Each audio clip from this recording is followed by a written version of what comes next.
We have Baeclast number 41. Chris Wilson, and wait, Jonathan joined this? Yo, that's pretty cool. That's interesting. Oh boy, let's go. I'm ready. Hey guys, TarkeCat here. Chris Today we are feels very on, kindly yeah. joined by Chris Wilson to talk everything Legion. And to get straight into it, Chris, how are you doing? And could you give us the Legion sales pitch? Hey, I'm doing well. Thanks very much for having me. Legion sales pitch. So this is a league. I guess people have asked for a risk versus reward league for a while, right? Like they want Breach again, and they want lots of monsters to kill and lots of items to come out, and no complex UI where you chain stuff together. They just want to fight some things and get some rewards, and that's what we're doing this time. So yeah, you'll probably like Legion, especially if you play melee characters. Somewhat a different experience to before. And how would you say it stands out from a lot of the comparisons, since people do just say Breach 2.0 quite a lot? It's certainly inspired by Breach, but we kind of think of it as like mechanically it plays differently when you're actually deciding what monsters to do damage to during the monolith stage, right? There's a lot of complex decisions there. At least until you get your insane in-game builds going, you're not going to be able to tag most of the monsters because they take a fair amount of damage to free them. And so because of yeah, that, this is probably a bit laggy now because there's quite a lot more smarts that go. See if I can put this. It's not like you need to see it anyways, so we can go with that. Goes on during the selection process than people may realize. There's rewards. We think of it a little bit like a shopping spree thing where you see all these reward icons and you want to go and get the ones that are most exciting. And as you run towards one, you'll see a chest off to the side. And there's various mechanics, like I believe tagging a chest actually activates monsters near it, which adds a lot more risk for the reward you're getting. And what did he say? It activates monsters near the chest off to the side. But you see all these reward icons and you want to go and get the ones that are most exciting. And as you run towards one, you'll see a chest off to the side. And there's various mechanics, like I believe tagging a chest actually activates monsters near it, which adds a lot more risk for the reward you're getting. Okay, good. And so it requires a little bit more thinking than something like Breach, but gives you more fine control over it. So on that, do you kind of think there'll be a lot of people on their first character will be like tag everything, then it's going to go, hang on, whoops, let's control this a bit more going forward? Or they're very unlikely to be tagging everything on their first character. I mean, that's that's something when you've got your like super in-game build going, it lets you clear screens quickly. It's quite hard to free the monsters, especially all of them. You know what was also hard? And totally not expected? People reaching 1000 depth in Delve, and look what we got. Yeah, remains to be seen.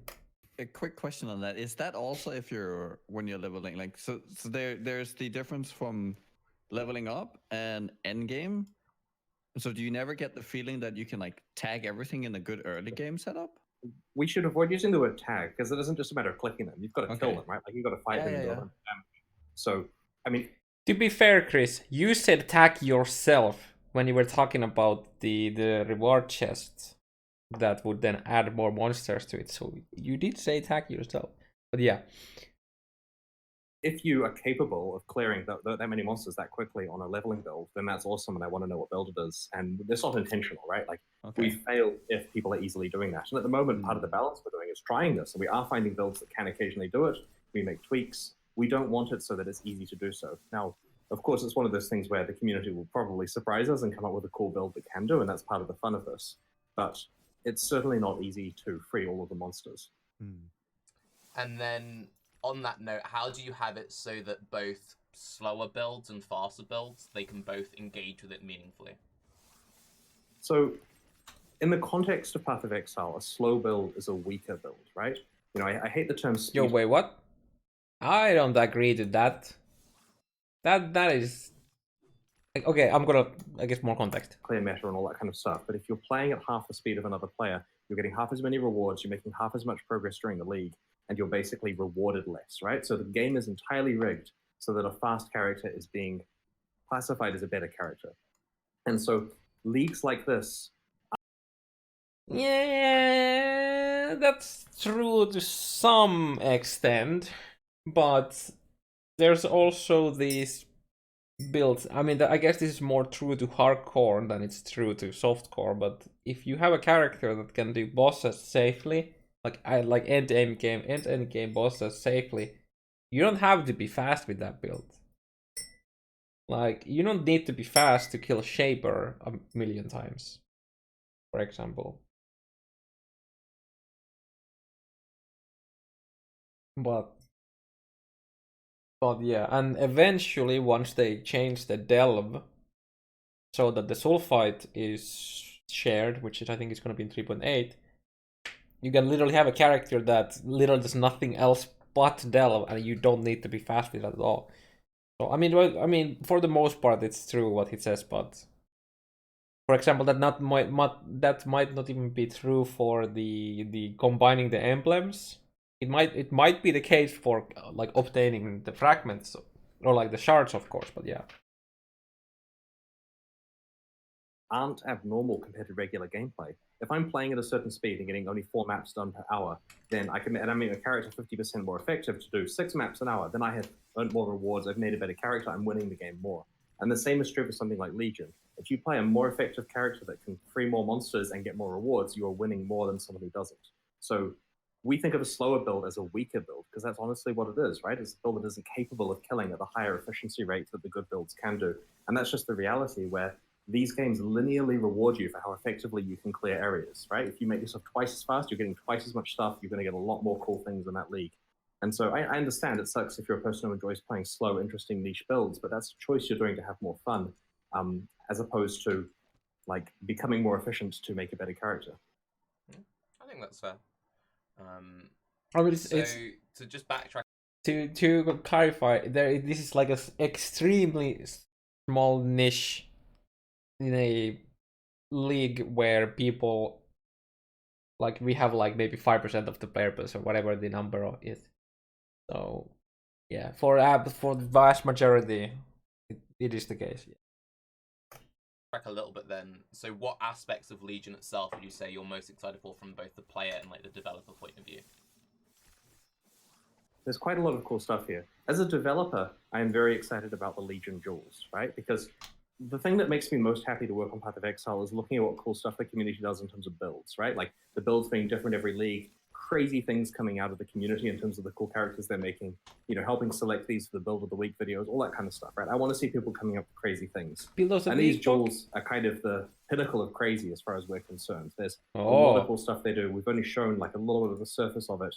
And so from a developer's point of view, we're going to be like milking those jewels for a number of years in terms of seeing cool stuff coming out, right? So there's a lot of fun to be had there.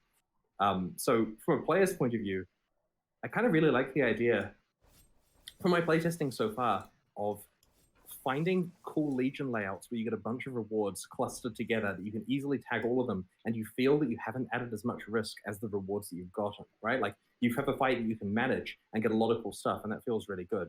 It's that overlapping axes of randomness thing from Breach that people saw in my GDC talk, for example.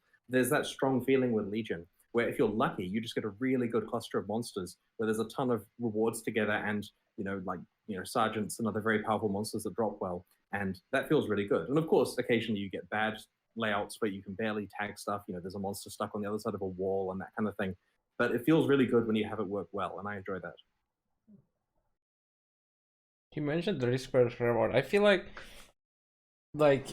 it's not really gonna be about people carefully choosing if they can handle it. That's kind of not like how POE players map. They just like, if you can get the craziest thing, you do it, right? And that's like what the Maelstrom of Chaos thing back in the day. You had the option to keep going for the harder things, so you did that, right? But yeah.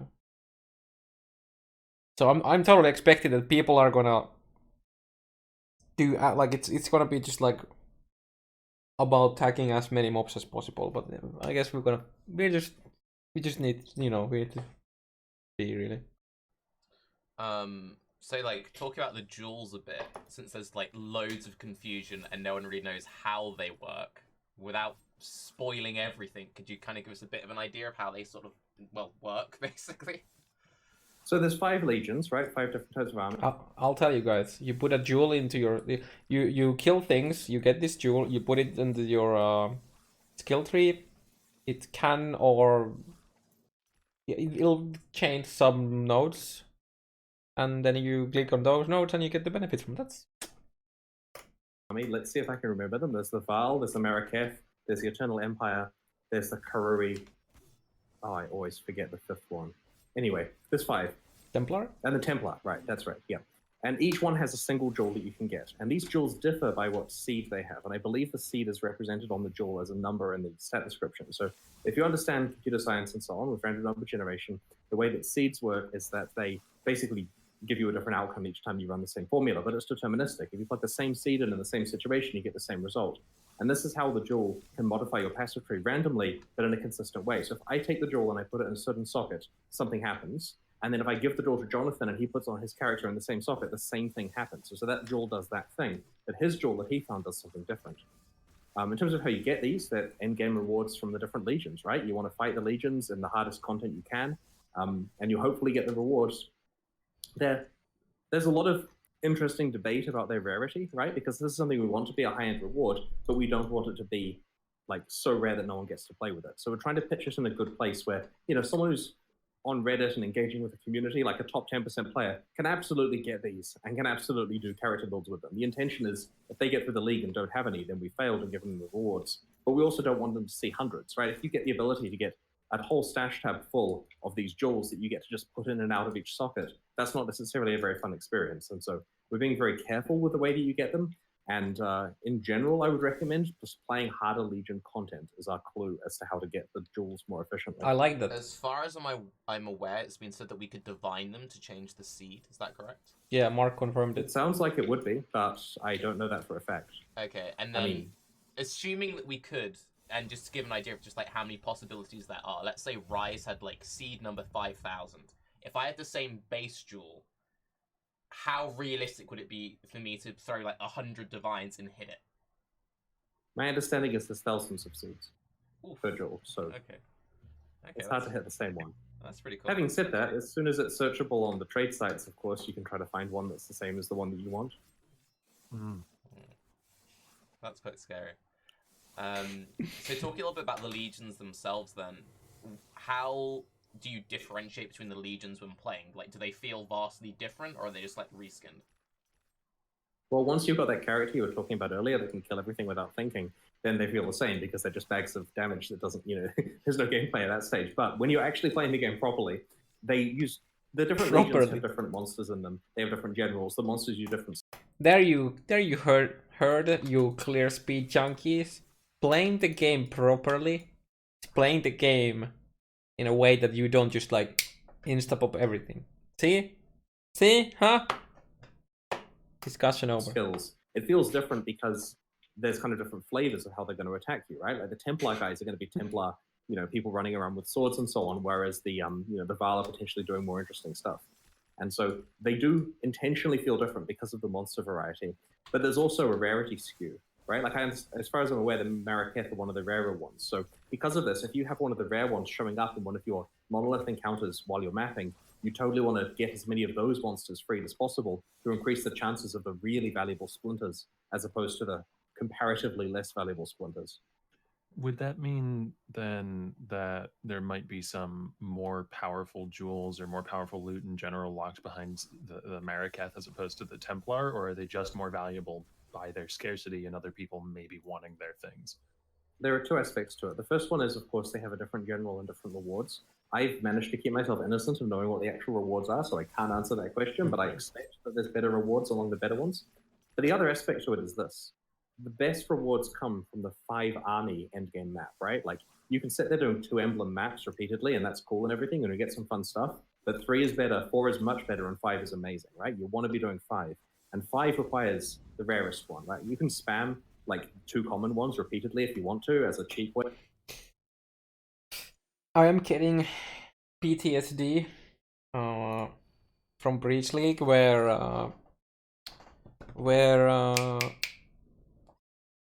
I think Uber, when he was playing solo, he didn't actually complete a single Chayula stone, maybe, I think? Or was it that he just didn't encounter Chayula in a breach at once or anything like that? Because it was so freaking rare. I hope that's not going to be that kind of rarity. Way of fighting the in-game content, and many players like myself will do that as the hardest we can handle. But the actual good players, like you guys, are going to want to be doing the 5 army version because the rates of the rewards there get a lot higher, and that's bottlenecked by the hard-to-get splinters. Is that a case of just... That sounds... This sounds like Trade League is going to be doing rotations like crazy. So that sounds like it's going to be a lot of rotations. Hey, Turkey. Just you have more access to the rewards, or they're also exclusive rewards with like 5? My understanding is that the drop rates for stuff get higher. I mean, at the very least. Are you saying that I'm stealing your content here, or what? What, sir? 5 armies equals 5 generals, which means 5 shots of good uniques and so on. But I don't want to talk too much about how the jewels spawn, but I can certainly confirm it's better to be playing more armies at once. Okay. I have one question about the duel.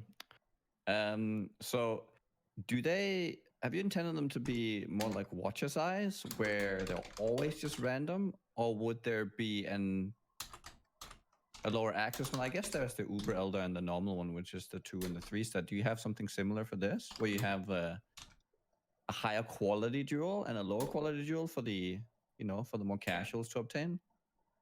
So the jewels, there are 5 jewels, right? They each do a specific thing that are entirely different to each other that affect the passive tree. For example, you've seen the Val one. I think we went into a lot of detail that the Val one draws a radius around it and then corrupts all the passives within the radius by picking from random Val passives. There's Val Keystones, there's Val Notables, there's small Val passives, and it's seeded. And you get the idea. If you don't like it, stick a different jewel in there, put it in a different socket. That's the one we've talked about in a lot of detail. The other 4 do different things to the passive tree. You'll work it out from the different teasers that Dex is posting, what kind of stuff they do. Now, the only thing I kind of phased out. Give me a second. I kind of phased out. I heard Nuki was talking. Do you have some where much about how those 5 jewels spawn, but I can certainly confirm it's better to be playing more armies at once. That makes sense, yeah. I have one question about the duel. So, have you intended them to be more like Watcher's Eyes, where they're always just random, or would there be a lower access one? I guess there's the Uber Elder and the normal one, which is the 2 and the 3 stat. Do you have something similar for this, where you have a higher quality duel and a lower quality duel for the, for the more casuals to obtain? So basically, are there gonna be like? I mean, that's a pretty simple question.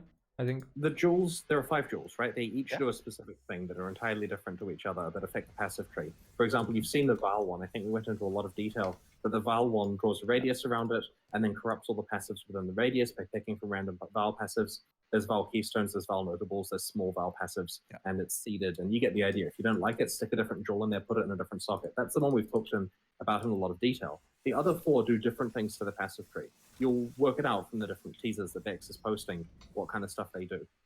Now, the only thing that differentiates the jewel that you find from the jewel someone else finds is a seed on it. But because the fact that Val might be a relatively common, I forget how common Val is compared to the others, but let's say it was common, there's going to be a lot more of those going around. The casual players are going to get to experiment with the Val stuff, whereas maybe the Mariketh jewel's doing some nuts things that are really complicated or really difficult to take advantage of, and that's quite a lot rarer.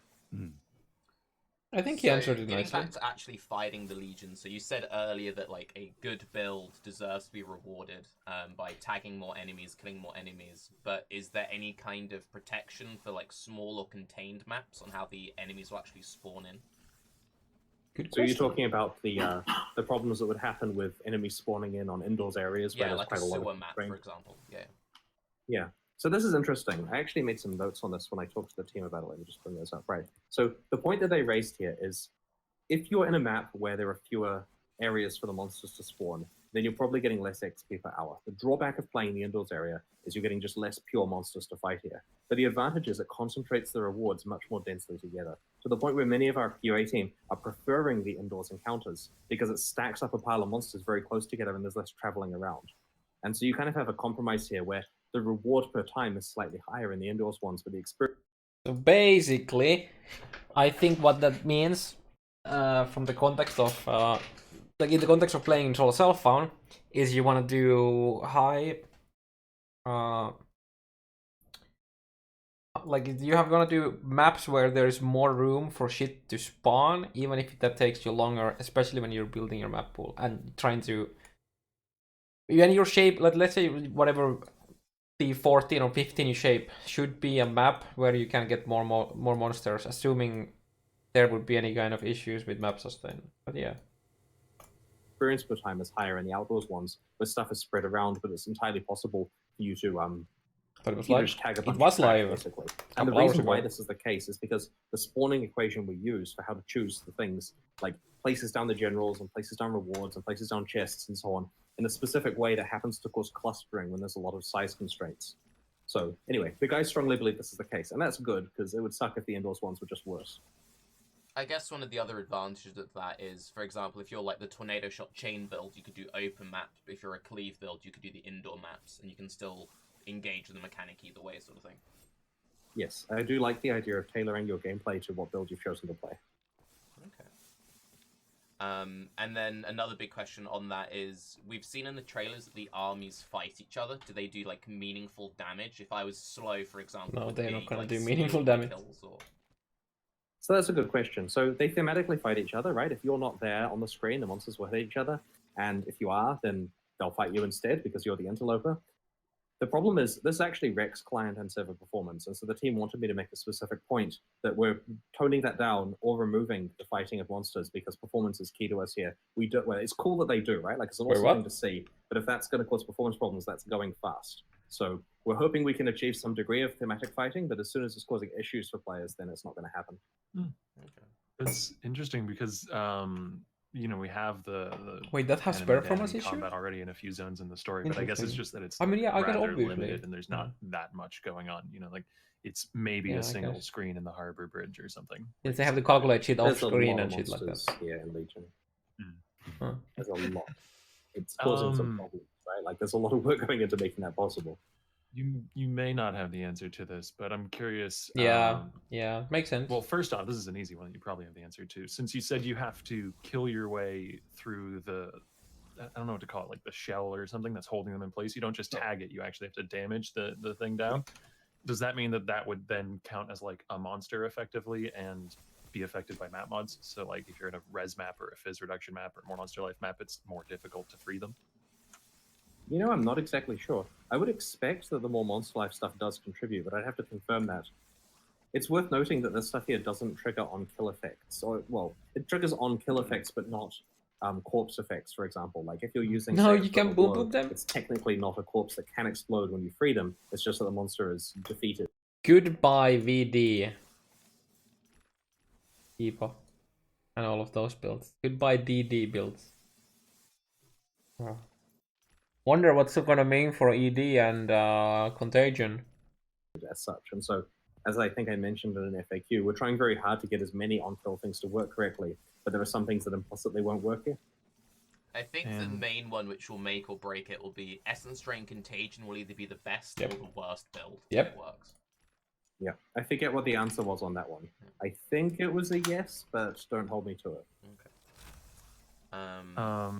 And the one other small thing, though, if you didn't have the answer to more monster life, you may not have this. I was just wondering if pack size modifiers will actually affect legions or not. I'm not sure. I can check with the team. I mean, these are good questions that we can clarify pretty easily and then get you the answer on. Jonathan says that the way it does, so that's good to know. Okay. He actually like controls how this stuff works, so. He's Jonathan more than welcome time. to come and take over at any point if he needs to. Well, he's here as a resource. So one question I have just in general, so it seems like a very big focus of Legion is letting players pick their own battle. What led you guys to wanting to design that much control into the League mechanic? Players have asked for agency, right? I'm still very skeptical about us actually, quote-unquote, picking our battle instead of just pick as many as you can. So let's pick all of them if they don't spawn enough and your build is god tier and fast and has all the AoE. But again, we just have to wait and see. Players have asked for risk and reward, and we're just trying it out, see how it feels. You know, if it's good, we'll do it more in the future. If it isn't, we won't. And it's nice in a way because a lot of the time you have a Path of Exile encounter that we've designed for you, and it's going to be too easy or it's going to be too hard, and they're not great experiences. So in this case, there's the ability to kind of control it, and this means there are lots of ways of going wrong, right? Like when I was first playing Legion, I was really cautious and didn't tag enough stuff, and then at the end of it, I think I totally should have killed more monsters and got more rewards. And so the next time, I overcompensated, get an encounter that's way too difficult, and it's kind of fun working out how strong your character is. There's got a bit of a delve thing there in terms of being able to actually quantify the strength of your character at different points during your progress. Do you think that very often players will be in a position where they'll have the capability to break a lot of monsters free, but not necessarily the capability to handle those monsters? Like, are you designing That in such sounds a way very to crazy try and to be the get case. people to overextend? Ideally, yes. How that ends up, of course, depends on the next week of iteration, right? We've got it working, it's fun. We're doing a lot of QA to make sure that this is good, and we will continue to do so during the week. QA book. I mean, I'm hoping it's the case that we manage to achieve that goal. Okay. I wonder if the chat was spamming 1K hour QA memes at this point. Because having that happen at least like once or twice. No! Uh, Oh, it's them. Okay. I don't know if it's my internet or Discord has died, but everyone is lagging. So Yo, change the server. F. I might just try swapping the server. Smart Real Tarky. quick. And Good see boy. if that fixes things. I've had that issue so many Okay, I times swapped the myself. Discord server. I think we're back now. Yeah, we're back. What? Yeah. Sorry, Discord. Okay, so that's fair. Nice. You were Can saying, you Octavian, give some that claps from you think Tarky it's Boy good here? that players overextend themselves just a few times Yeah. on experience. Yeah. Yeah, I was just kind of elaborating on that. That it seems Yeah. it'll also lead to a lot of fun rip clips. Yeah, I agree. That would be awesome. We'll try to get there. And we change leagues as they're in progress, right? If we don't feel we've achieved it, we have the tools to make it happen. But is the damage sort of coming in a more expected manner? Like a lot of problems with Syndicate was that Wait, Rise is here? frequently people felt like the damage was seemingly coming out of nowhere. There was a sort of buildup, but it was just very difficult to keep track of. Is this like, does the difficulty come from the sheer quantity that the player chooses to engage with? Well, a few hard to things to note are that we've been It's really hard to see shit when your screen is lit. I made this earlier in one stream or something before, and I'm gonna do it again. This is very important that they get this right. So in theory, right, where they're saying that they're slowing the attacks and all that, so it's easy to see and what they're doing, right? So that's nice when we are like level, we're like level, 1 to 20. That's 7, but whatever. You have this 4 targets or something like that. We are fighting. Like we are like here. Then we have like Hillock swinging. The big boy Hillock swings from there, and then you like dodge it and whatnot, and it's easy. And you're like, oh god, nice! I see everything. And then we go to maps, and we are just like here. And then we're just like happy here, we're just slashing the mobs, and then we have like this like one pack of mobs here that's just like doing random shit that's harder to see. Then we have then we have some spellcasters here shooting at you like, and then we have a hearth spawns here, and then you get the ice spear, the ice spear, the fucking. And then you have like other beyond mob spawning, and you have you get the flame shirts beyond mobs that they have like this massive AoE righteous fire that covers everything on below them and everything like that. And then we got a Magnus coming from there who makes like a full screen fucking flame blast, and you just like can't see anything. So it's like even if there is.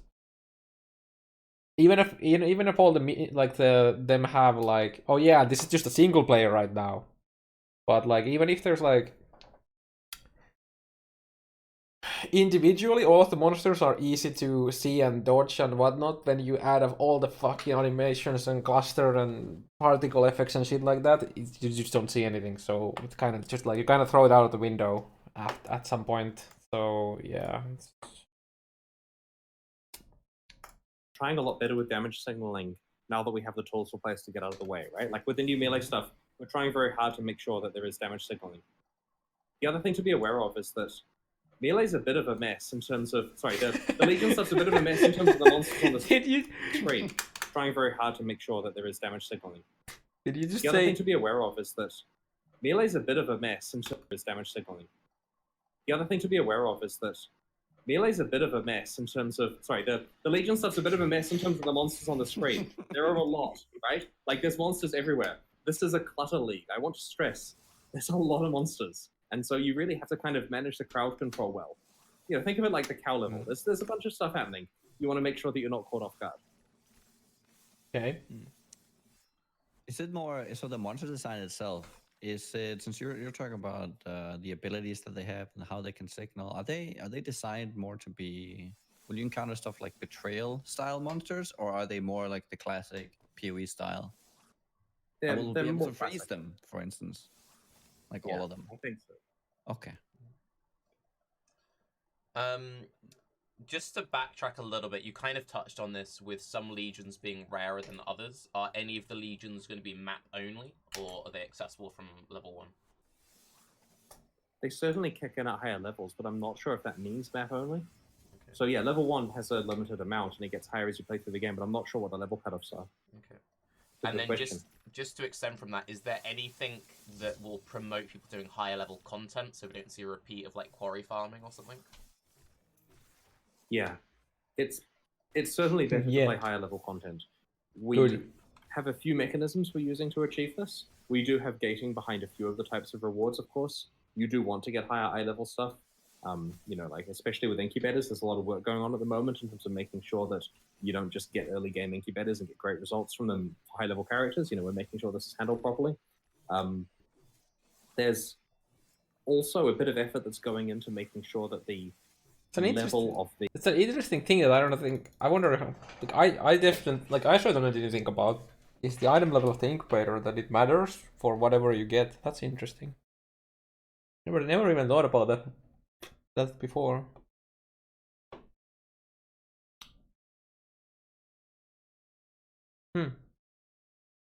The content you're getting in the Domain of Timeless Conflict is appropriate for the amount of effort you put in to get access to it. So we expect there will be a degree of quarry farming like stuff if players feel that's the most efficient way of achieving a certain goal, right? Like we like the idea of a player getting repeatable, easy access to it if they want to. We just want to make sure it's not the dominant strategy. We want to make sure that a third of the players are choosing to do that, but the other 2/3 are playing properly. And it depends on whether you like. Yeah, now that you put it in words, yeah, I do remember that. There's like a minimum level.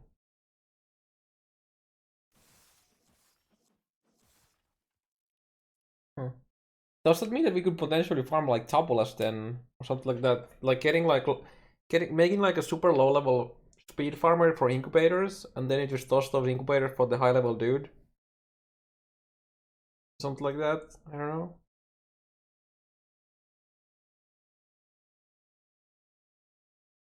Zone out and do something repeatable thing, or actually play properly and get better results from it. It depends how big the Reddit thread gets, huh? Whether it's effective or not. Okay. Just out of interest on a purely personal, not like company level, what's your opinion on the whole low-level farming thing we've seen over the last few years? So most experiences in action RPGs have involved doing something mindlessly. Like I think I was quoted once as saying Path of Exile was a kind of game you just want to like play while watching TV or something. And people made fun of me for years for saying that. But I mean, like, you know, Mephisto farm. And we will make fun of you for saying melee is a bit of a mess for more years to come. Yeah. Or something in D2, you just work out what you're doing and then just do that, and it's fun, and you kind of just repeat it. You've got it down, and it's something you don't need to think about. You can just be doing it while having a conversation with someone and not in any danger. That's a fun thing with action RPGs. I mean, of course, it's good to play properly as well, and I'll certainly pay attention. I like the way he says that. Like he uses the phrasing, like play properly, and interestingly, he says at some point, like he heavily implies that playing POE properly is when mobs don't immediately explode. They are not just like loot pinatas. But at the same time, or like, you know, like you just like blast through shit and everything is just like a loot bag. But at the same time, he also says, like earlier, that slow builds are bad. Like basically, the slow builds are bad, fast builds are good. So if you make a good build, you're playing the game improperly. If you make a slow build, slash a build that struggles with the game, you're playing properly, which is kind of interesting. I wonder if he like what's because I don't think he's. I wonder what he really means with the play properly, I guess. 80% of the time, but it's really fun to have something that you know how to do that's going to give you some results and just spam that and get good rewards from it. So within moderation, I do enjoy kind of mindless game playing as well. So I think I agree with you on that. It's just the case of I think what the next league might mean, like, you know, which is like if the monolith really spawn a fucking crazy amount of mobs, I could potentially see gem leveling being a thing and low level characters again. Like you did that for, you know, in one league I did it in the Oasis before they nerfed Oasis, etc. etc. That's gonna be interesting. Yeah, Harbor Bridge. Yeah, it really depends on how many mobs they spawn. when the minus gameplay feels more rewarding than everything else, that's when Yeah. that's the problem. Oh yeah, we don't want that. Okay. So confirmed, Chris played Sorceress primarily in D2.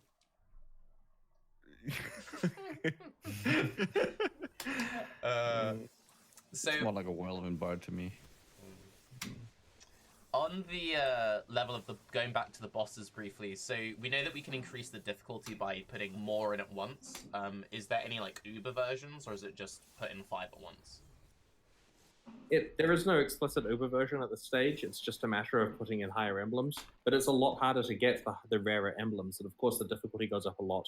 It also increases the effective eye level of the area you're playing in, right? So there's bigger bonuses for the 5 army version. You get better rewards from it. You want to be playing the 5 army in-game maps if you know what you're doing, but then it's using 5 emblems at once and takes longer to farm up to it. So, you know, it'll be an interesting compromise. And of course, it's real difficult to fight 5 armies simultaneously. I mean, there's 5 generals there. It's going to be a bit of a mess.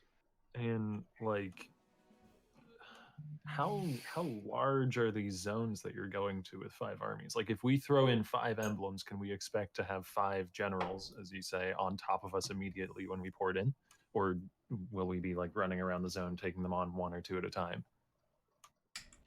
If you, I think that it's probably a good idea to experience it to find out. Okay. I think it's more fun if you play it when it's live. It's only a week, you know. I can have some patience. Yeah. No patience. Tell us A now. slightly less spoilery question then. Are the zones static, or do they have like random mods attached as well?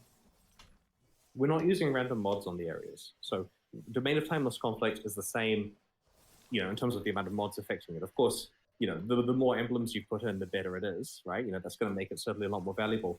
As to why, it's just a choice we made, you know? We experimented with having random mods in Delve and Synthesis, and we decided not to here. You know, we'll see what happens. Thank you. We'll always do it again next league, have random mods on the areas. We feel in this case it's kind of unnecessary to do so. It's not Chris. like you're playing the Domain of Timeless Conflict repeatedly. Like, it's not a thing where you progress to it away from maps. It's a reward for getting a bunch of splinters, which involves normal mapping and playing regular content. Okay, that's fair.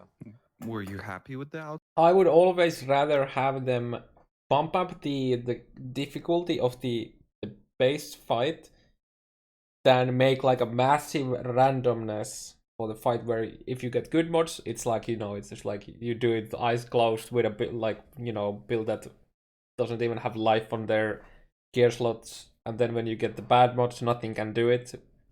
I'd rather take just like a overall more challenging fight, like in average, instead, for consistency's sake, for like boss fights. Outcome of how the testing went with Delve and the Synthesis bossing?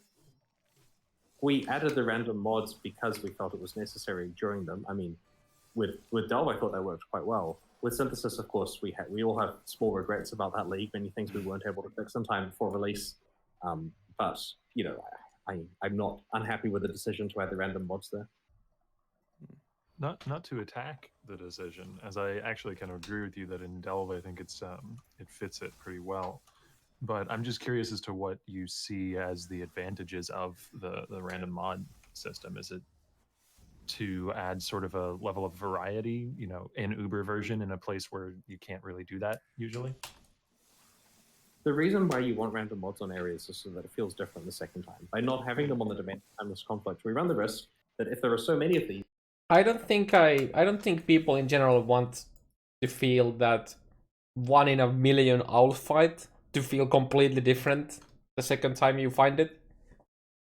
Like that makes sense for farming maps and, you know, shit that you grind out your grind until your eyes bleed, but like the actual boss fight, I don't think that really applies to it that much personally.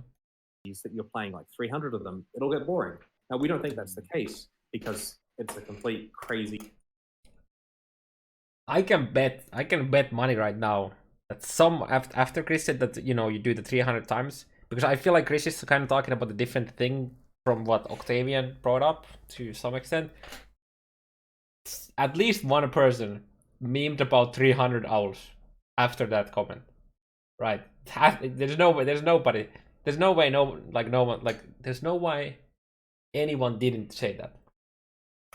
The fight with 5 armies and it's going to be awesome, and you're not doing 300 of these, but it is a risk we take by having something be a little bit more static that it becomes boring. So random mods really help. It means you get the easy ones, you get the hard ones, you get the ones with cool combinations of mods, and the emergent behavior that comes from this is pretty strong. Our mod system is pretty mature by now. There's a lot of interesting stuff we can do with it.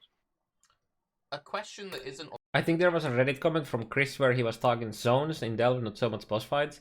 Yeah, that's why I feel like he kind of talked aside from the quest, like the question Octavian had. On the dock. In the past, you've said you've had issues where streamers are doing a level of content that the viewers feel like bad that they can't replicate, like with the early beta, like pre-mapping systems. Mm-hmm. Do you think there might be a case where someone's watching someone like Nugiyen or Ziz doing the 5 armies all the time, and then you're getting players in a case of frustration also doing 5 armies, but then like failing epically? So I love the idea of aspirational content. I watch you guys as streamers and I say, that's so cool, I wish I could do that. Then I work harder at playing the game in order to be able to. That's fine. And in this case, with the battle of the 5 armies, as it were, it's bottlenecked by the acquisition of the items. It costs you 5 emblems, some of which are quite expensive to do. And so if a new player says, I feel I can do this because the streamers can do it, and then they waste their emblems, they're going to quickly learn not to have expectations that they can. So what we learned from introducing the map system is as long as it's expensive to try the hard thing, then it's okay. If you could just press the button and dial it up all the way, like this is exactly the thing that was happening on Reddit this week with, is there a button I can click to tag all the monsters so that I get to fight everything, right? If someone sees a streamer do that and the streamer handles it, everyone will assume that's the right way to play, and then they'll get wrecked. And so this is why you kind of have to do a DPS check of proving you can actually fight the monsters before you get to fight the monsters. It's an interesting point, because when he started talking about it, I was like ready to pull out the Maelstrom of Chaos comparison, where because there was no cost to it, right? So people like pushed it and pushed it and pushed it, but the emblems having a cost for the content, that's I mean that's a pretty good point.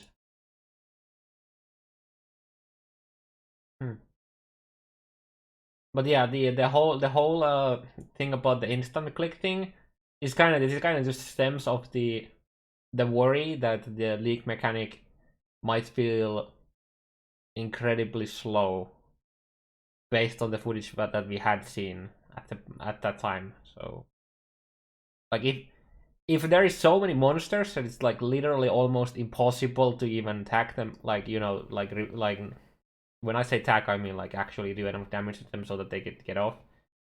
That's not going to be an issue, right? If the good builds will spend the whole amount, like all the time that you're given to actually try and get more monsters for the fight after the time ends, it's not really gonna be a big issue. Though it might feel a bit because you have to fight them twice, you know. But again, that's just kind of something that we just have to wait and see and how it feels. I like that answer. That's cool. Since we know that with this league and how we're going to do the 5 armies is with the special 5 map device, I'm just curious, what came first, 5-slot map device or 5 armies? 5 armies. That required a 5-slot device, and then the fact that you get to put 4 fragments in with your maps is a nice upside of that, which we thought would be a cute thing that we can do to make it interesting for regular mappers too. Nice. On the topic of that, since you're like encouraging further map device or map investment with a larger device, are you happy with the current level of investment that most players are seeing and the sort of burden to make that investment in a trade league? We're pretty happy with it. I talked to the guys who know this a lot better than I do, and they seemed quite pleased with the amount of engagement there is with scarabs and the fragments. We will certainly experiment with the concept of giving more scope for this in the future. Like, this again comes down to picking risk and reward. You're choosing to pay a in-game price in order to make your content more risky. If you can't handle the map, then you just wasted your scarabs and so on. And so it's a good system, we feel, for having optional additional rewards from the maps that you're playing. And let me quickly take a look at the comment.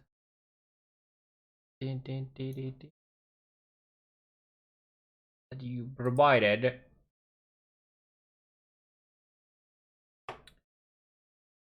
And this is the comment where Chris says about, yeah, I was referring to mods on Delvarius, which happen to also affect boss. Oh yeah, because they are, I mean, well, you could just make it so that they don't get affected by the bosses, which I think is what kind of was the question, is having the mods on the bosses.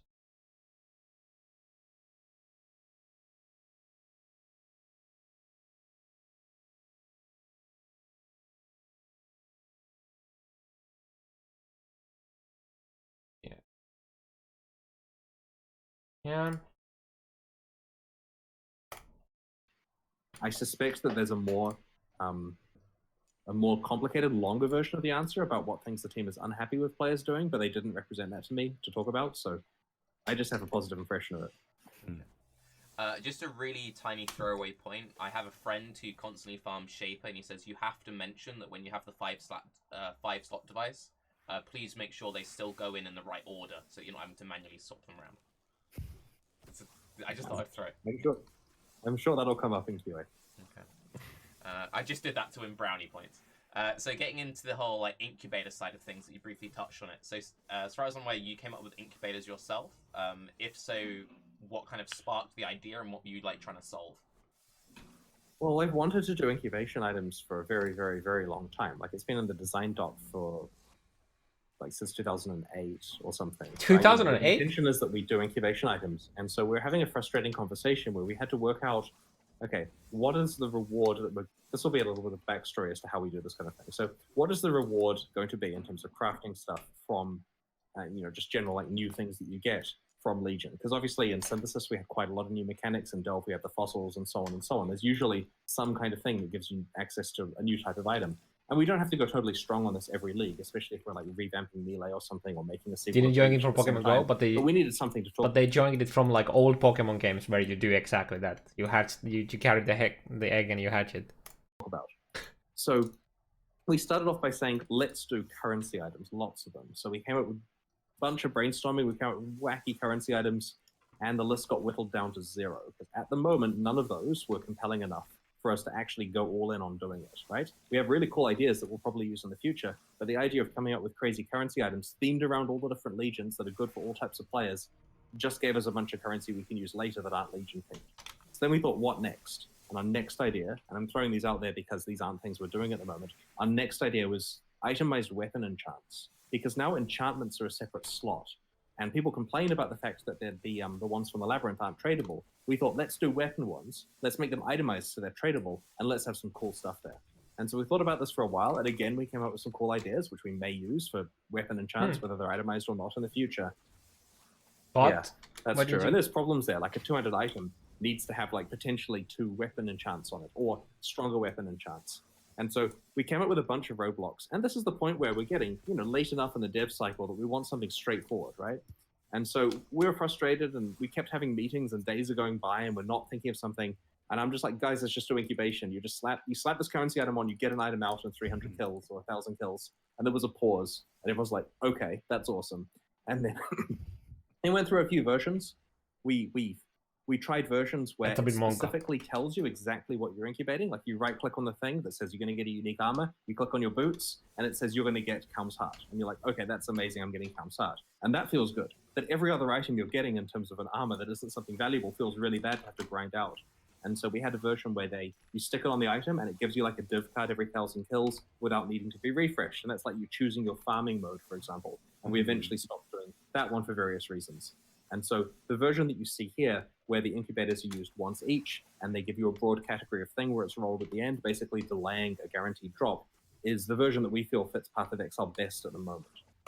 I feel like I think it's good that they went away from the it shows you what you get, because that's basically just like if you have an incubator that tells you exactly what you get, like you get Calm's Heart, why have that instead of just finding the Calm's Heart? Like, what's the point in that?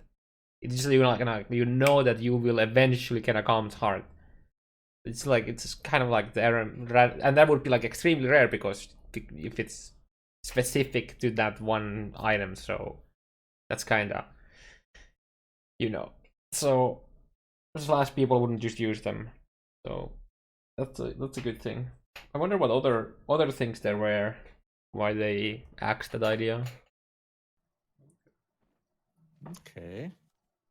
I mean, so I had a question about this in terms of, because I think it's important when you add currency items or anything that drops in an abundance that there's an actual point to it, like why we're farming it. Because it sounded to me that you kind of just willy-nilly decide, okay, this is what we're doing without having a broader like overall goal of why you're putting just it add in. stuff because why not? If you're trying to make an interesting addition to PoE, because there is so much clutter already in PoE of items and things to pick up. So why are we doing this rather than something else? So backstory here is we like the idea of deterministic finding. Deterministic farming. This is something that div cards have. But the incubators aren't really deterministic farming, because the incubator drop is a random drop, right? So it just basically it tells you instead of you farm for the specific item or whatever, you just randomly find the incubator. Unless the incubator, you can somehow tell what the incubator is in the Legion shit when you click the monolith. Then you can kind of go for them, I guess. But like, there isn't really a difference from that, like getting, randomly getting the incubator to randomly finding the item that the incubator would give. So it's a bit weird, I think. Work towards. Div cards are great and people like them, but they could still go a lot further, right? Like there's 100 complaints we can have with div cards with the way they work. This is helping that a little bit. In Path of Exile, if you want to find, especially in solo self-found, for example, if you want to find a specific thing, you kind of can't. You have to just literally wait for it to randomly happen with very few mechanics that let you deterministically get that. And of course, trade mitigates this somewhat, but not everyone's playing with trade, not everyone engages with trade, and even traders like the idea of actually directing what they're looking for. And so we have a strong force in the background to try to get more deterministic farming in there. And league mechanics like this are a great way to do it, because when we add div cards, they're there in the game forever. That's something we have to stand behind. Whereas with okay, that's the case if the incubators drop like fucking crazy.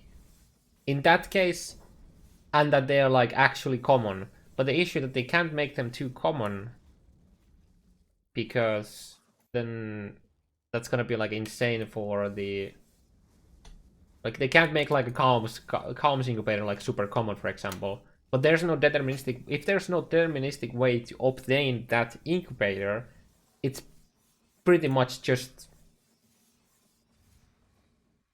the random, like you just get you get to know beforehand that you're gonna be finding a Calm soon. So I don't really see a big difference in that. But that's different if there's like just like smaller things, like just like random div cards or random like mid-tier currency items or quality gems or something like that, and they are common enough that there's like an actual decision to make. Then I agree. But for like big ticket items, I don't think that's the case at all. Also, the question now is, will we get incubators that incubate incubators that have better stuff to incubate? It's basically like, you know, the headhunter hunter, right? Incubators. If it doesn't work, you won't see them again in 3 months, right? Like if it just is a total mess and it's not fun and it feels like cluttered or obligatory, then then it's not something that will be kept around. Having said that, incubators are not as common. That's a good point though, that since they're only doing it in a league instead of like div cards are like, it wasn't like a league thing, it's just like, you know, that they get added, right? And because they had like a monetary thing, like people buy them, right? So they just can't take them out, right? But the thing is, they can try like different ways of obtaining items. So yeah, if the incubating thing is gonna be complete dog shit, he can just axe it. So I guess, yeah, I mean, it's just a one league thing, right? Potentially. So I mean, there isn't. It's a good thing that they test things instead of just, you know, be like super scared of doing anything, I guess. So that's nice. As you may think, right? This is not a thing where like you're constantly juggling 11 of them simultaneously that are triggering all over the place. Some of these do some pretty powerful things, and if you're not trading for them, you're probably only going to have a few active at once. I mean, it depends what you prioritize, right? Wait, few active at once? Wait, how fucking rare are they gonna be? Wait, oh, wait, if they're gonna be... Okay, so if they're gonna be that rare that you're gonna only have few of them, then it's not literally deterministic farming because you're just slapping whatever you find. No?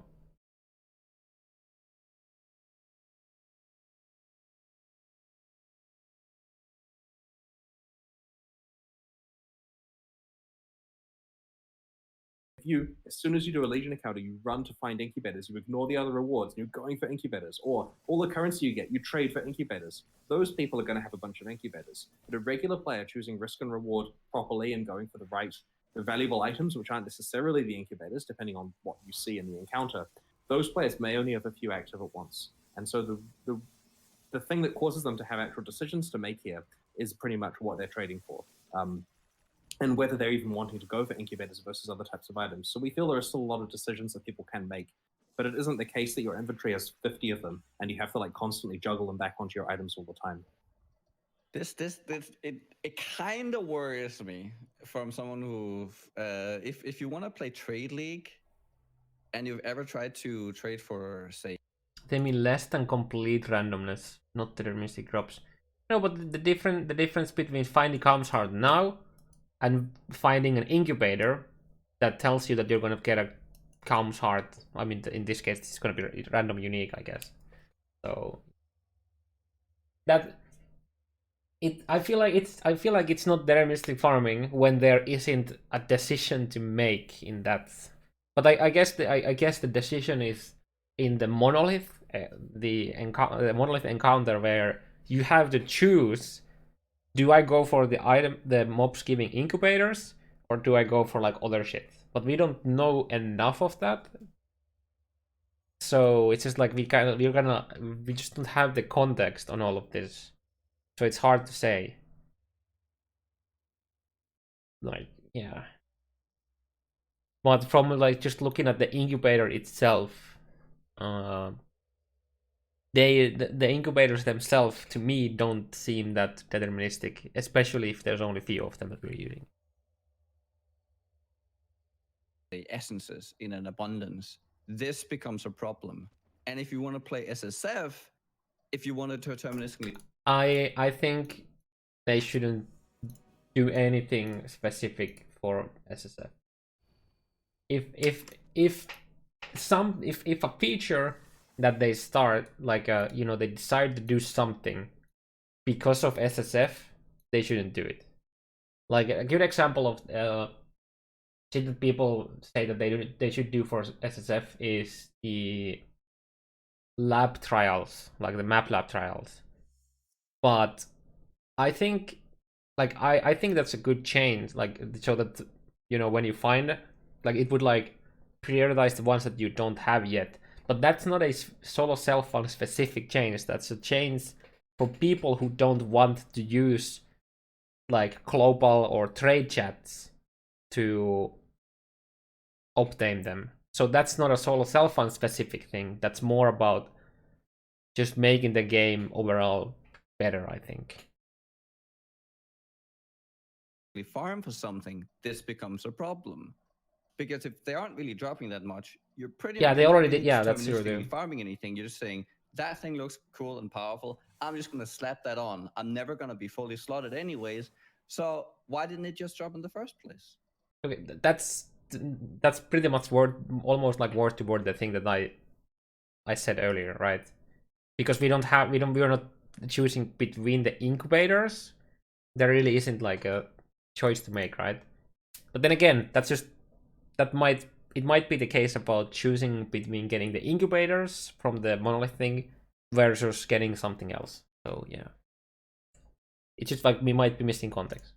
And then if you're on the trade league, when you're, just to finish the point, if you need to trade for everything, it becomes a real hassle to go through it. There's a couple of reasons why we have them dropping after a delay, right? Because there's the question of why not just have it that the monster drops that item?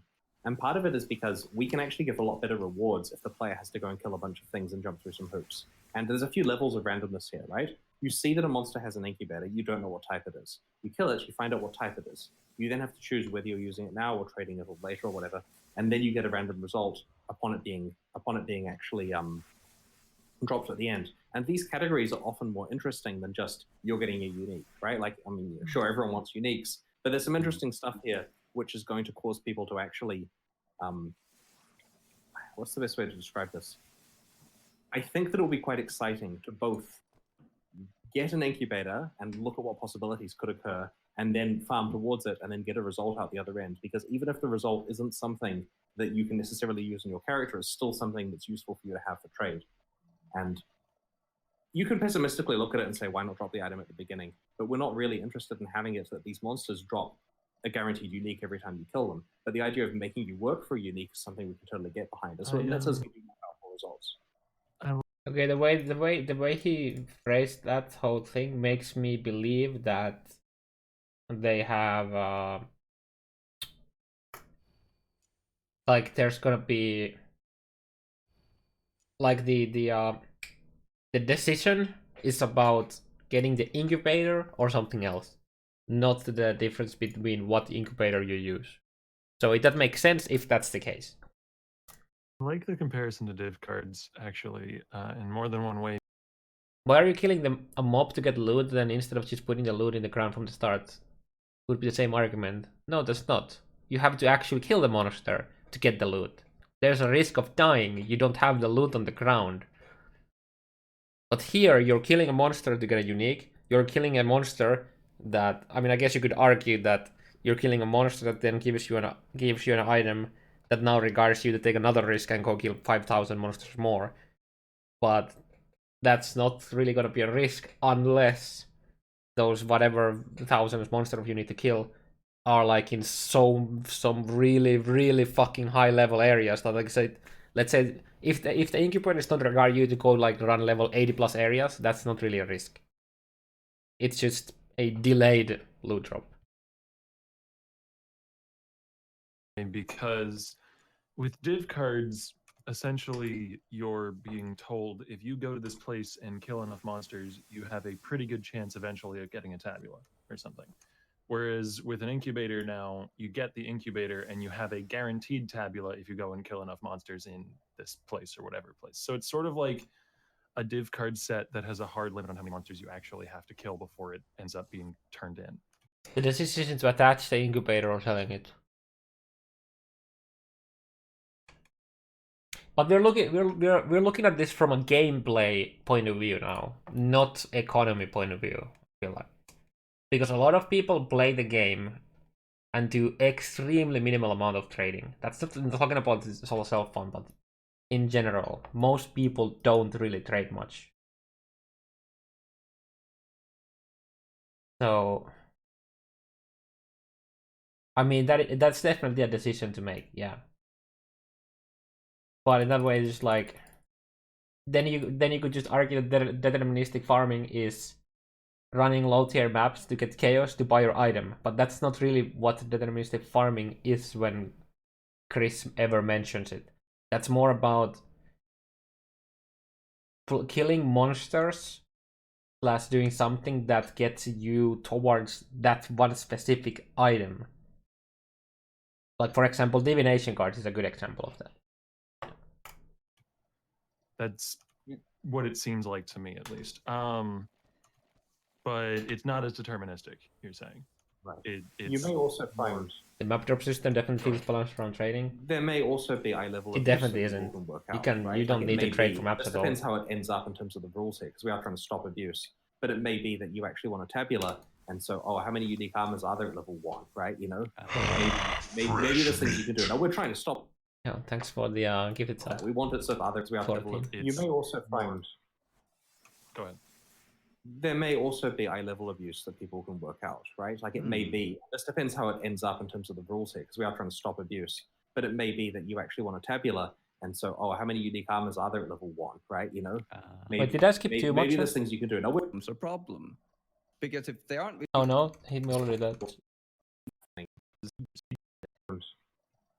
Go ahead.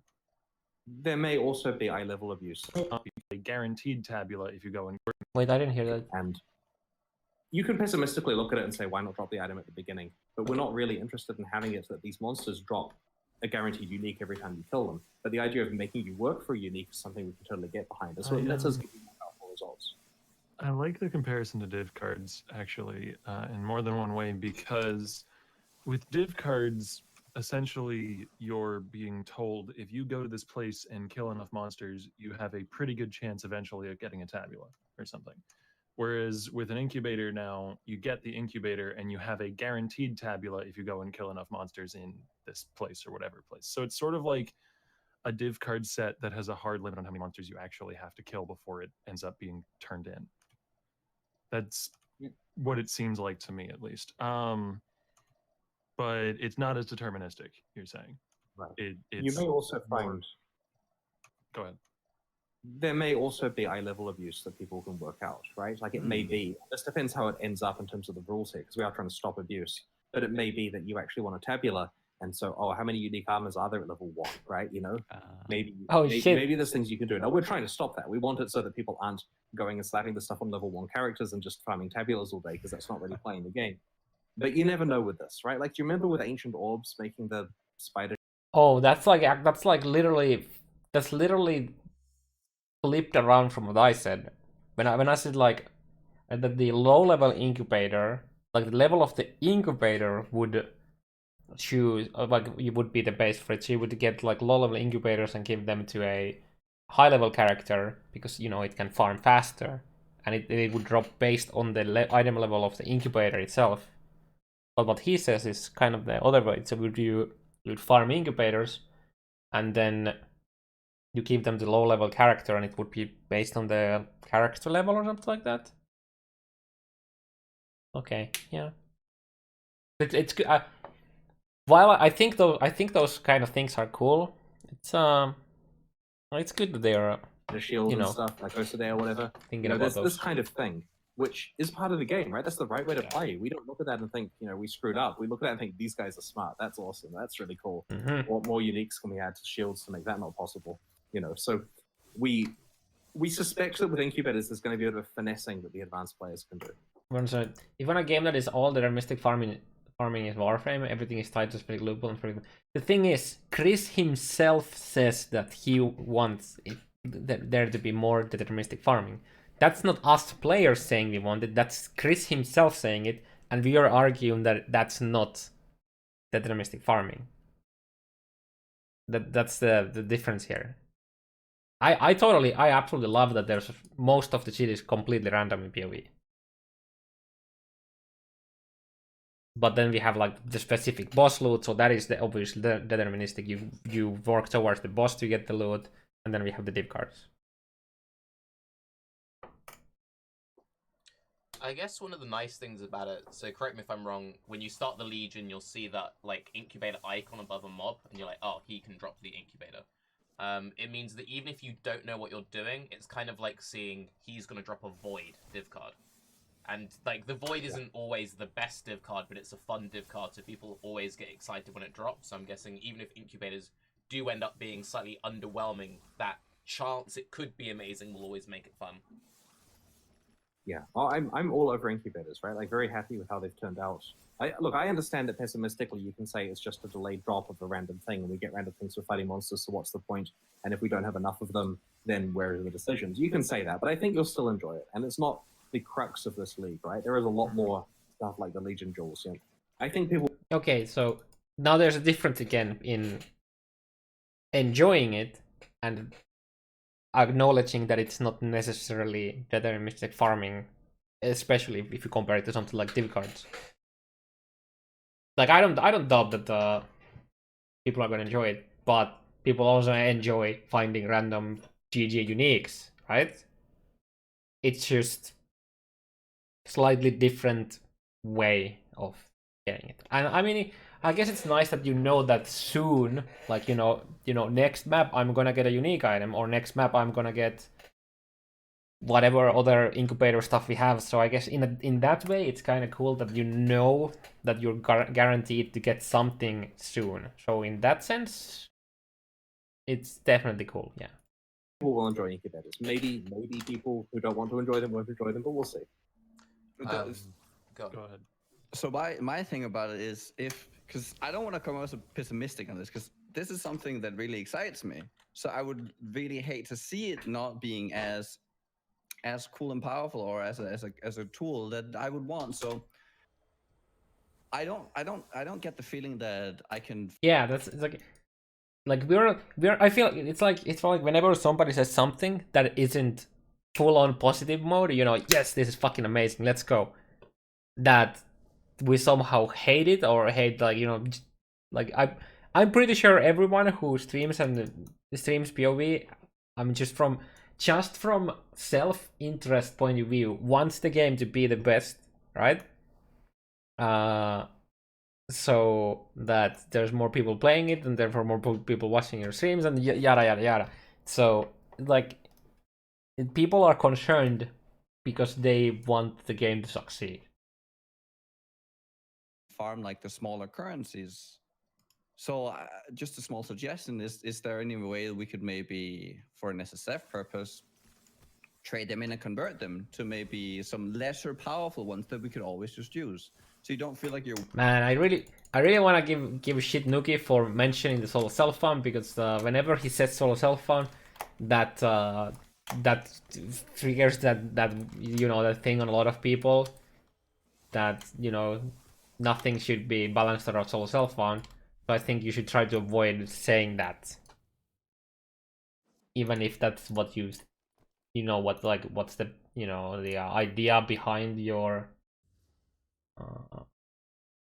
question. I feel like you should try to avoid it, because they shouldn't do anything specifically because solo self farm. Wasting your time farming them either, so there's I'll bring it also up. use for them. Yeah, I'll bring it up with the team. There may be things you can do, like a 3-for-1 recipe or that kind of thing potentially. And like, there's a lot of path of. That being said, the 3-to-1, like, you know, it's some kind of way of, you know, making your incubator, like changing your incubator or something like that into something else. Sounds kind of interesting. The thing is, though, I don't think that's not really going to be needed, based on what he said earlier, where we're most likely not going to be running 15, like, you know, like max incubators, like 10, right? 10 incubators at all times. So yeah. Exile leagues left, right? The next 10 years are going to see 40 leagues. There's going to be a lot of rewards. We're going to get the stuff right over 40 time. leagues, try a bunch of different things. It's going to be pretty interesting. Have you maybe considered for incubator? It more has to do with how people view criticism in general. They do not understand where it comes from or what it's supposed to do. This also goes for the devs as much as players. Oh, I mean, yeah, I mean, like, if like, you have to, whenever you phrase something, you have to phrase it in a way that you don't like turn out to be like complete as if you know. Obviously, it's better to say like, instead of saying this is complete dog shit, to, you know, explain it in more detail and be a bit more sophisticated about doing it. To have another requirement to hatch other than just kills, because killing is all we do in PoE. So when somebody goes to trade for a specific item, why would he get an incubator over just buying the item? As I would imagine the price would be pretty similar. I have a feeling I know what Chris is gonna say. Who want? I mean, I guess this depends on like what kind of other ways of hatching them it would be. Like, let's say, what's a good example? Okay, so instead of killing monsters, if you have to kill specific monsters, let's say you have to kill fucking sea witches to get like a unique specific to them, or you need to kill pirates to get a unique that is, you know, tied to pirates, like the there's like one Strombox, I think, right? Yeah. So then you have to go and find those specific monsters. You could say, like, if there's like you have the beyond monsters, then you have to go like then you have to think how you go hunting them. But we already have that kind of shit when it comes to bossing. Yeah, then we have prophecies. Yeah, so I think that alone is like you know, I mean, I kind of like the idea of killing like things that are easy to like, you know, get to, like kill 10 elders or something like that. Yeah. But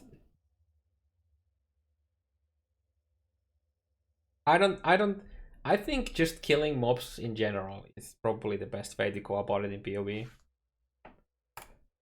So this is fascinating because the killing is what we do in PoE thing actually was the reason why we went with killing in the end.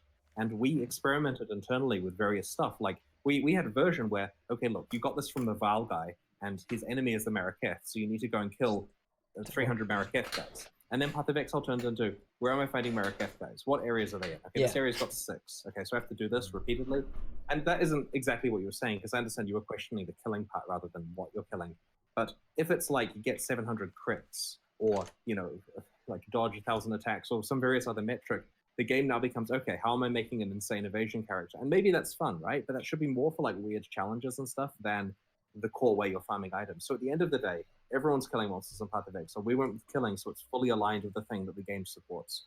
And I get it. Like it's a little boring to say kill more monsters, and that's how you get the reward. And you know, again, you can look at it pessimistically, but it is the most fun, in our opinion, to align it with the thing that everyone's good at doing, and everyone's already rewarded for doing.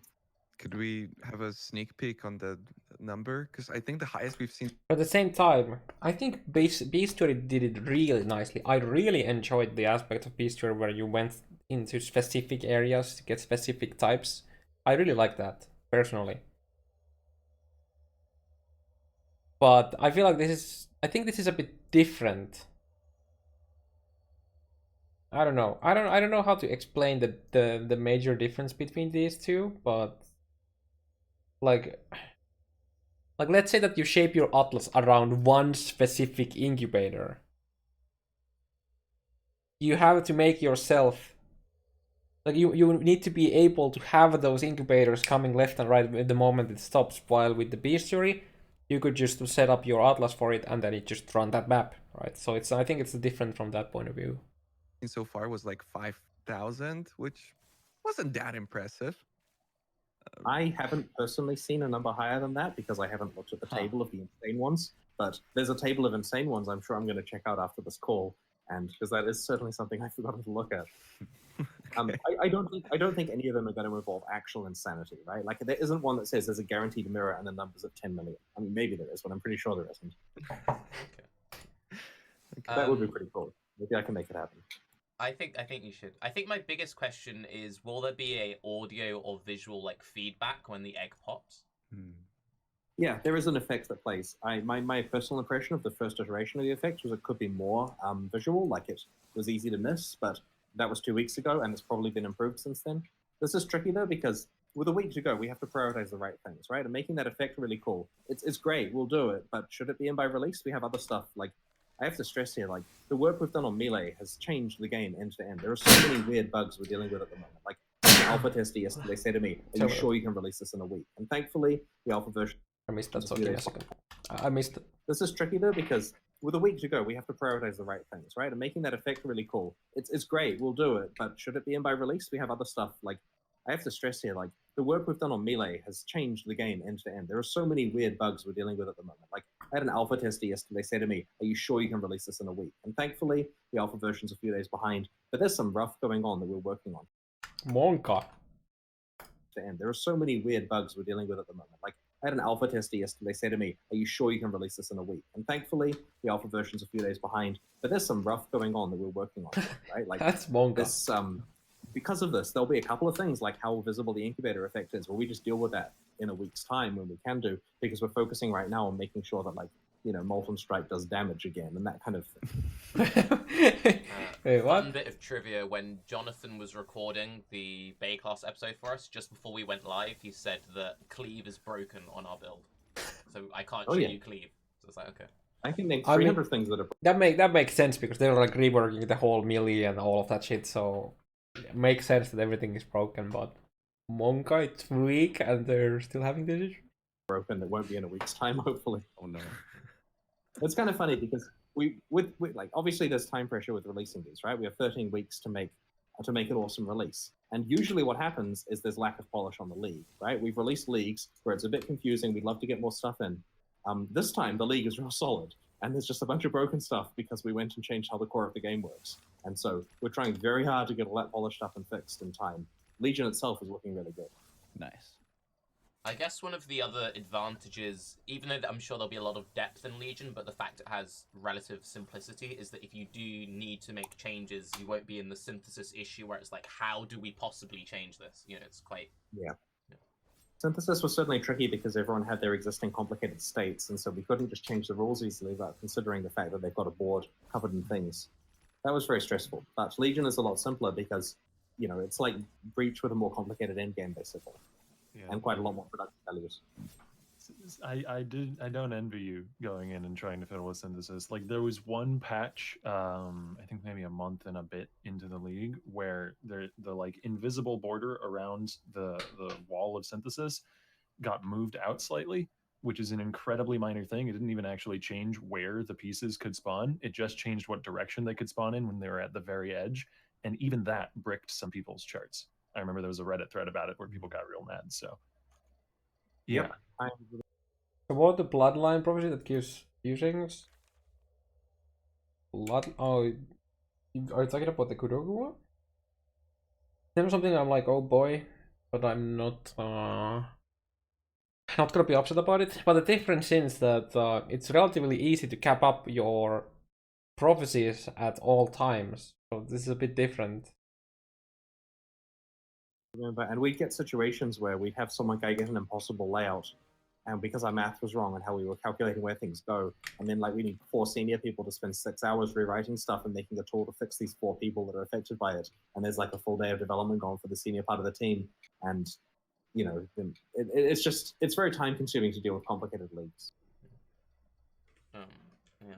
I think one of the very reassuring things about Legion is the main complaint I've seen is, will the timer be too long? And that's a relatively easy thing to fix. That's certainly the case. I mean, look, we can tweak it. If we get a situation where you break up all the monsters and you sit there for 10 seconds, then it's very fixable, right? We can have the timer end early. We can make it harder and more rewarding. You know what the issue with that is? If you break everything in 7 seconds and then you have to wait for whatever amount. The issue with it, if you lower the time, you potentially make it worse for builds with struggling getting monsters. So like, you can't have it too short because then you fuck over all of the people who don't have a good build. And yeah. It takes 2 hours to change that, right? Like, I think they've already done it to so that the timer end. If you kill all the monsters, then the timer does end immediately. I'm pretty sure it's something that's already been done. Kill all the... Wait. Did he just say kill all the monsters? Give me a second, I need to kill this back. Did he just say kill all the monsters and then the thing changes it? Starts immediately? Is that what he just said? But wait. God damn it! Stop fucking giving me more mobs, so I can rewind to it. No! Don't you fucking. Okay, I'm just gonna wait the guy to come to me here. Okay. Because if that's the case, then there has to be a limited amount of monsters from the monolith. And I remember somebody saying on the chat that there was like something like I saw a like the number 300 thrown around. The monster, right? Like I think they've already done it to so that the timer end. If you kill all the monsters, then the timer does end immediately. I'm pretty sure it's something that's already been done. Yeah, as Jonathan points out, it spawns like 300 monsters. Good luck freeing them all. So basically, that means that you cannot free all of them. That's pretty much what that means. So it spawns monsters like fucking 5 screens into every direction. So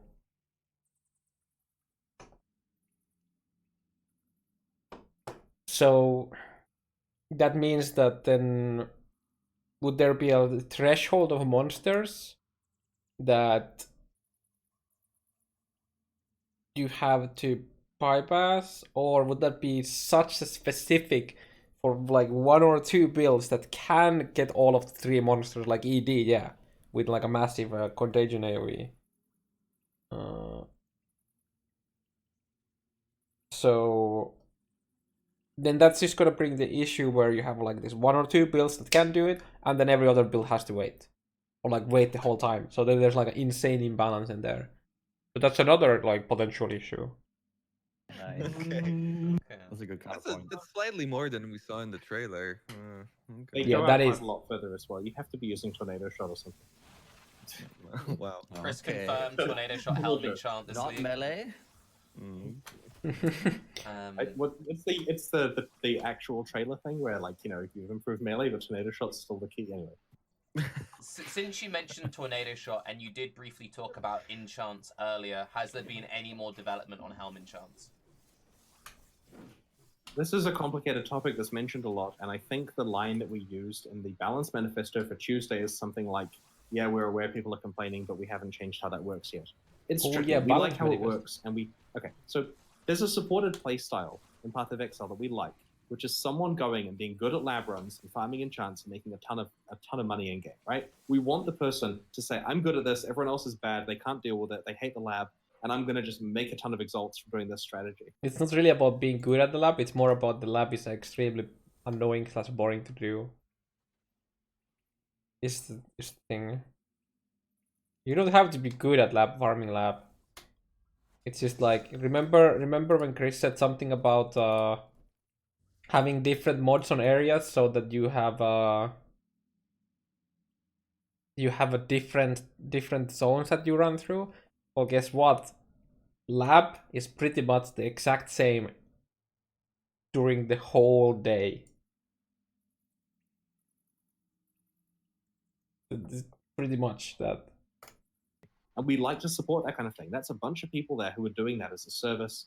And I get that it's a bit fit. I think lab farming itself is a cool thing. I think it's just there's like there's a threshold that once you go past, then you just like kind of like yeah, fuck this. And I think we are past that threshold in lab farming.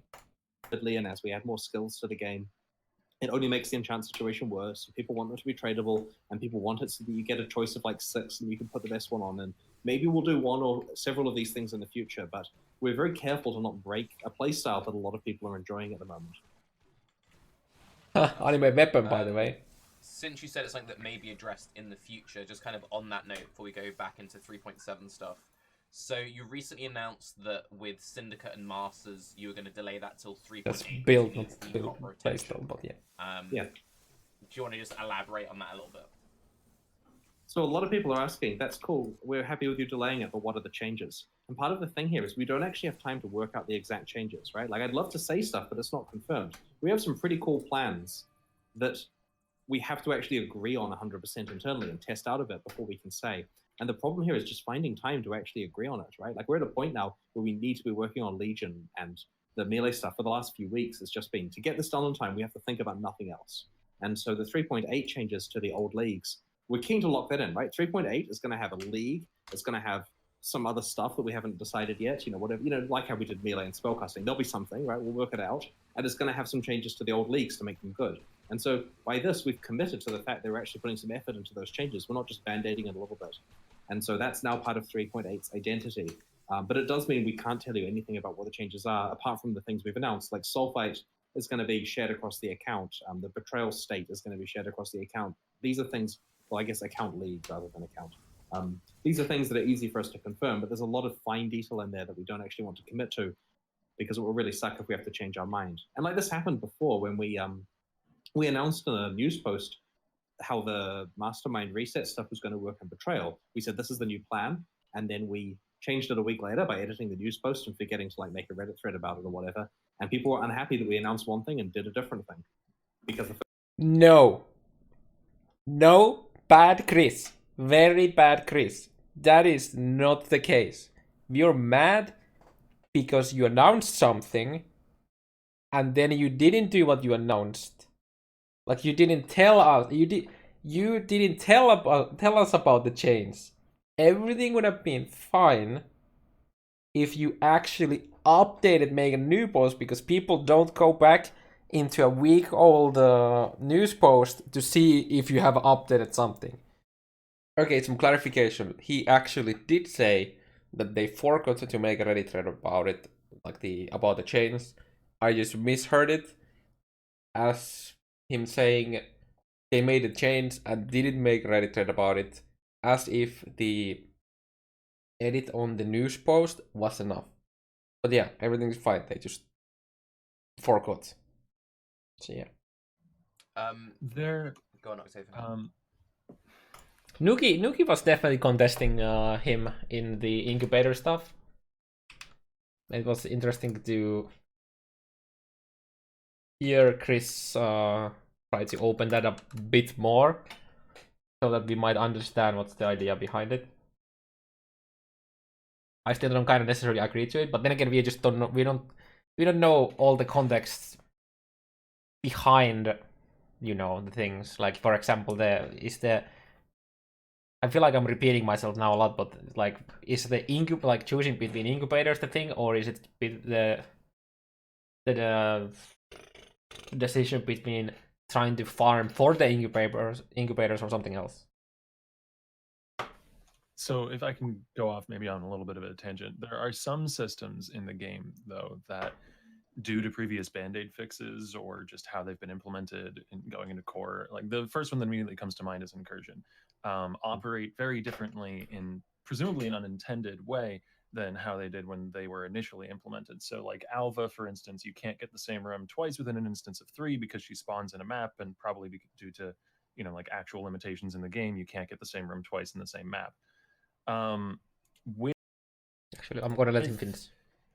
Even a simpler league like Legion being packaged alongside animation changes, so sort of cannibalizing that time that might otherwise have been used for Band-Aid fixes, being brought up to par.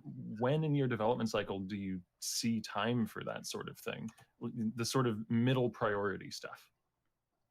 Okay, so I am fairly sure the reason why this, like, the incursion thing being like, so if you spawn, you get a corruption room on your first incursion in the map, the second and the third one cannot be that. It's like the game, that's the case of Betrayal, right? Betrayal is a lot of fucking lag, because they have to generate new monsters whenever you make a decision that changes the thing, and then when you encounter them, the game has to load them again. But I don't know exactly how the incursion shit works, but isn't the incursion... because they are not about monsters, they are about... Well, there's also monsters inside the incursions, but the room themselves are in the map. So they can only generate it once, I would assume.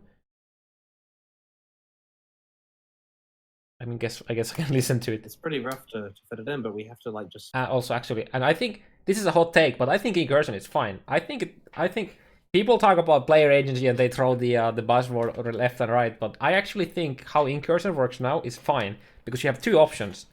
You can try to be deterministic and farm for a specific room, for example, corruption room. If you get a corruption room as your first incursion in your map, you don't do the next two incursions because then you have a chance to get it again in the next map.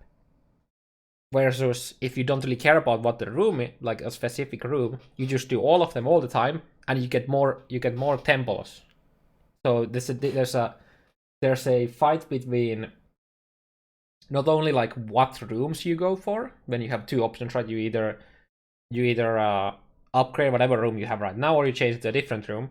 But on top of that, you have the decision between trying to get a specific room versus just more rewards from the temple in general.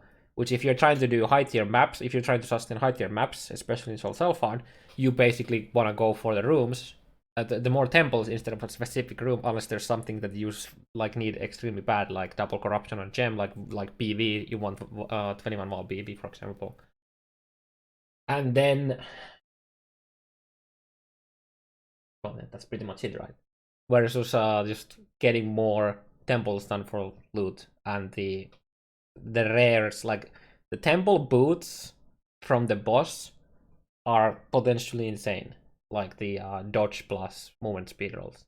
So I actually think incursion is fine as it is right now. Like, it works. I think it's totally fine.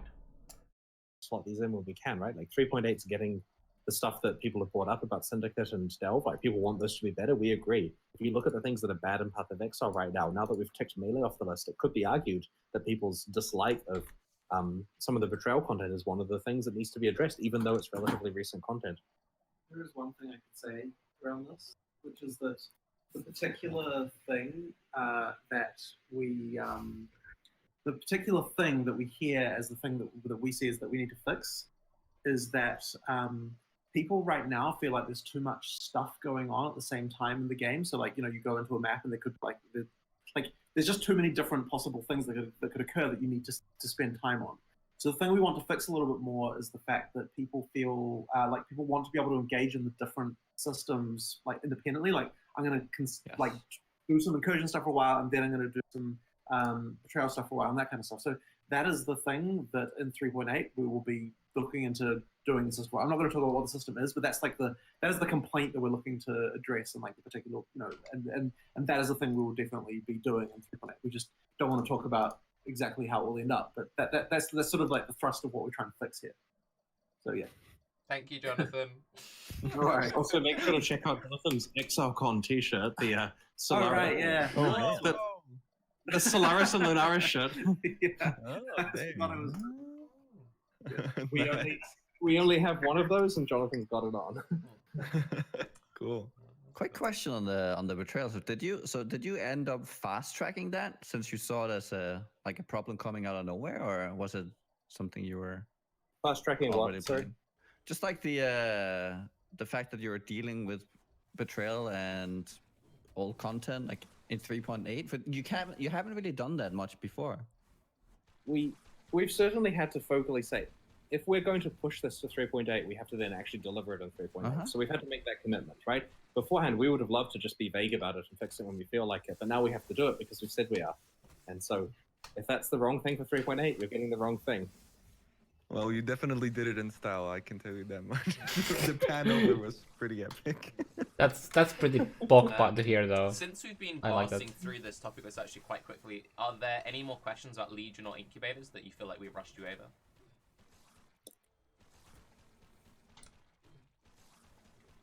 No? Okay then. Wait, who's that directed at? Either anything Chris wants to mention about it, or like Rise, you've had a few times you've been like... No, I'm just astonished. I'm very excited about the amount of mobs for Legion. That sounds really cool. My personal thoughts here are the ideal league, from my point of view, is people watch the trailer, they get hyped, and then they don't ask questions, and the league comes out and they enjoy their face value, right? The problem with trying to understand it too much beforehand is you kind of I don't know. It's like let's say there's a board game. I want to play Settlers of Catan. I don't go online and read guides on how to play it before. Yeah. I play the first few games legitimately, and I understand Path of Exile's competitive, and we're happy to answer how things work. But you know, I kind of feel you can just play it and find out, right? It lets it take a little longer, and it's more fun, isn't it? Actually, on POE that note, sports. do you guys see Path of Exile and the way you develop it as like a competitive game? Because very frequently people mention it as a solo game. Everything's competitive because you get things other people want. We have full trade available unless you're explicitly playing an SSF, right? You are getting things that are valuable that you could trade to your friends or not. And being more effective at the game gives you better stuff, right? We found out that the PvP in Path of Exile is nothing to do with actually hitting each other in an arena. The PvP is having more results than your friend. Makes sense. I kind of knew that from D2 already, but you know. Chris, no. No. Okay, well, so Okay. Okay. There's everything wrong with that comment. Well, not everything, but a lot. So, D2 PvP. The actual PvP, like the tournaments and shit like that, had rule sets. They weren't just like random, you know. Come with everything you have. Like, they're like, even now, D2, I mean, I get it depends. Like, what, like, if you just join a random ass like public game, that's it, yeah. But when you like actually try to get some like actual competition going on, you had rules because the game isn't balanced around PvP, so the player base engaging in that had to do it themselves. I mean, that is like actually what like the PoE stuff has been too. Like what BT was doing at one point was there were like a lot of rules, but it like I mean, in a vacuum what he says is right, but the community that is really interested in that always made rules. The issue with PoE that changes so fast, and like, you know, it changes every 3 months, and you have like balance patches in between and shit like that. So whatever rules that you make, like, you have to like constantly change it too if you were to like try to be active with it. So if there was no changes to PoE ever anymore, it would be a lot easier for the community to set up all of that if they really wanted to. So I don't know. I definitely don't agree to. It's just about the exiles you have. to get more into like general 3.7. Because when you have limitations and rules, then everyone hits that cap. Then it's not about the money anymore because everyone is within that same bracket. Stuff. So one of the most exciting and slightly like, it's not like even in like actual real world, like fucking fighting and shit like that, like boxing shit like that, you don't put like there are brackets for different like weights and all that. So it's not like you don't put a fucking 40-kilogram dude to box against like a 85-kilogram dude, you know? worrying things that's coming is the updated AoE visuals for all of the abilities. Since you've said yourself already with Legion, they're like all these monsters and they're all doing all these crazy attacks. Is there a real concern that screen clutter's just going to get worse in 3.7? The people working on Legion have told me that You screen didn't clutter catch the will be worse joke? than Oh, Legion maybe content. I missed the joke. Right, they've I don't know. Let me go back then. or not playing an thing's competitive. Because very frequently people mention it as a solo game. Everything's competitive because you get things other people want. We have full trade available unless you're explicitly playing an SSF, right? You are getting things that are valuable that you could trade to your friends or not. And being more effective at the game gives you better stuff, right? We found out that the PvP in Path of Exile is nothing to do with actually hitting each other in an arena. The PvP is having more results than your friend. Makes sense. I mean, I kind of knew that from D2 already, but you know. Okay, well, so get more into like general 3.7. Somebody explain like I'm 5. Because I totally missed it if there was like a joke there.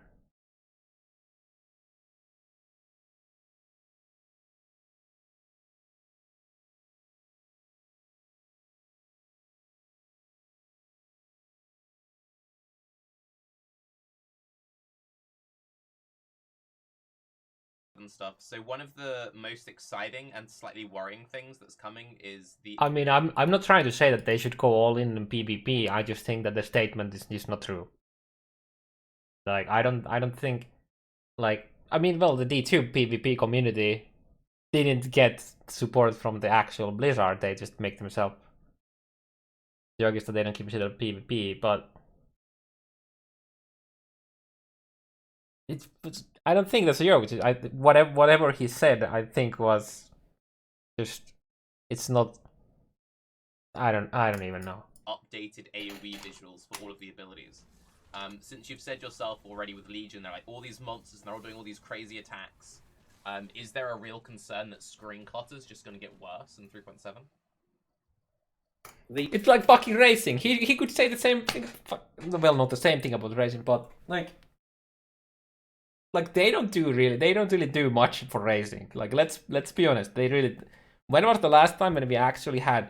I'm not gonna say, hey, we just had a flashback, but talking about racing that doesn't require you to not sleep for a week and play for 18 hours a day. Like, I mean, I guess you can call it racing, but that's like having 100 people. You have 100 people in the line, and then you just, you pick one dude who can race because all of the others literally cannot have don't even have the option to do so.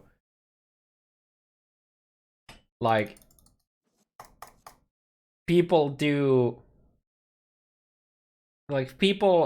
set up racing. The community sets up racing without GGG really not doing much for it.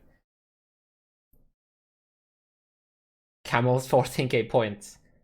I mean, you can argue that they are doing something for racing, but if that's what they do for racing, I don't even want to have this discussion, dude. If that's the thing they do, is they give one person 14k points so that the dude can can create a private league that can host like 2k people.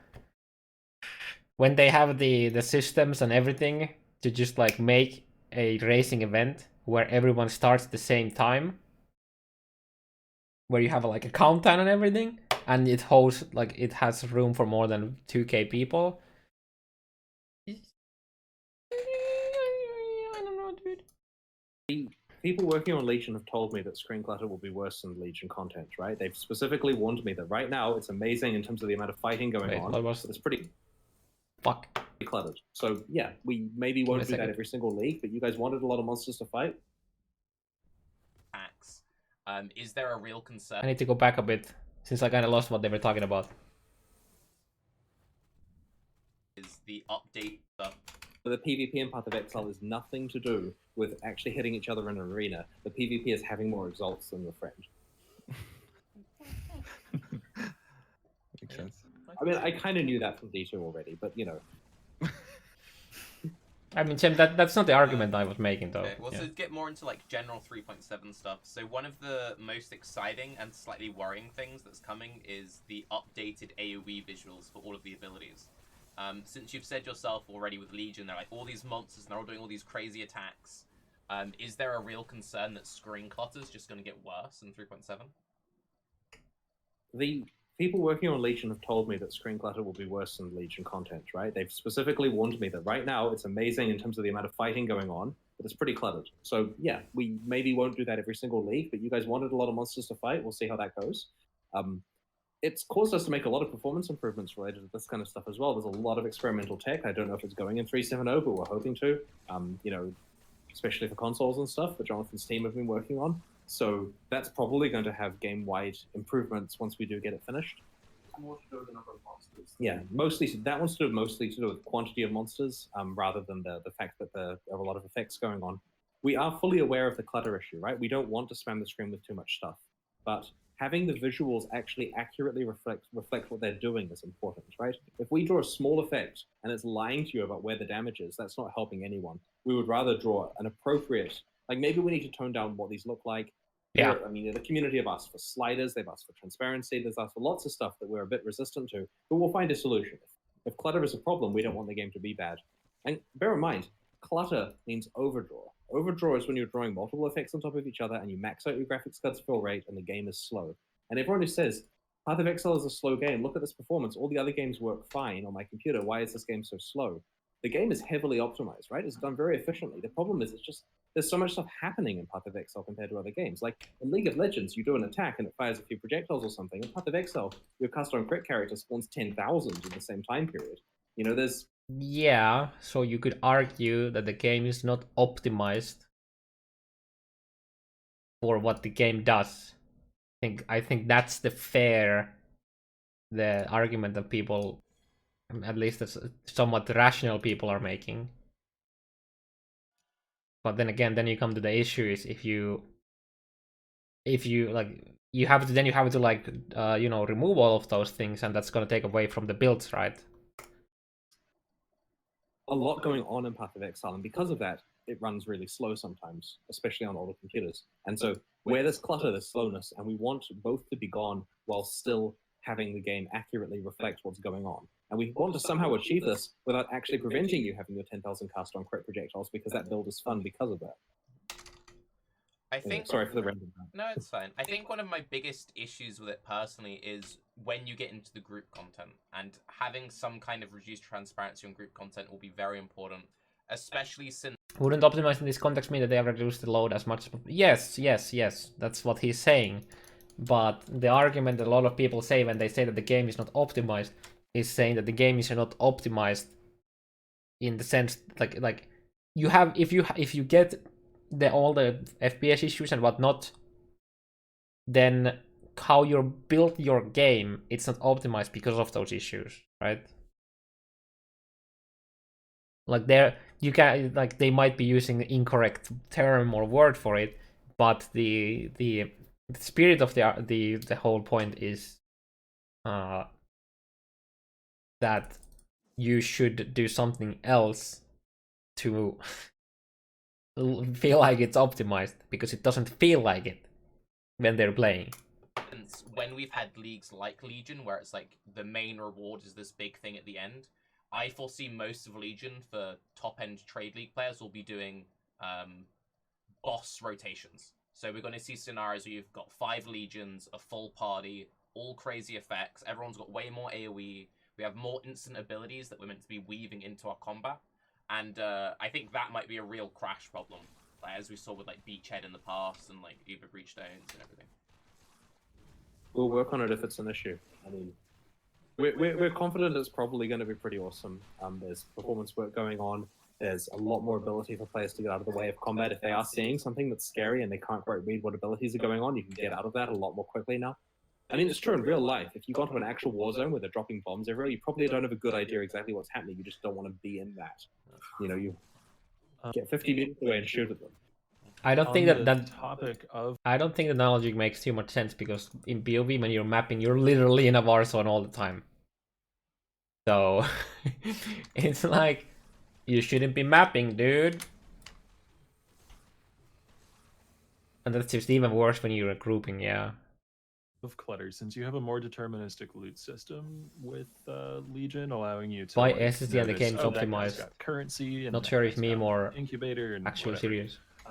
Does that then give you freedom to reduce the overall amount of drops that are coming from these enemies, because you're guaranteed to have a few good ones, so you don't need this iceberg of loot to... Because there is not this, there like, even if we have a fucking RAM disk, which is like, we're talking about speed now, even if we have RAM disk, the game, like, there's still a massive CPU load on the game, and then after everything, there's also then you have the networking issues, which is the true FPS as lag killer, even for insane like PCs. Like, just like, there's just the things just literally cannot handle. It's not even about the PC anymore at that point. Support the good drops above them, or are we gonna have, you know, something like Delve or Synthesis or something like that, where you have this huge mountain of loot at the end again? People do like regular items, and we've learned in the past that if we turn down regular item drops too much, people notice and they call our content unrewarding. We do want it to be rewarding, right? It is league content. Oh my god, that's like what a lose-lose situation. Too much, if you give people loot, you have clutter and you're giving shit. If you remove that shit, then people call it non-rewarding because you don't get anything anymore. Basically, they have to like completely rework how drops work. That you would, when you're high tier content, instead of getting 1 million items, you'd get less items, and then the items just have better mods. And that sounds like a massive rework. But yeah, I'd like to have it so that we're relying more on the interesting rewards. There's a fine line there where we have to make sure that it still feels rewarding while having those rewards be meaningful.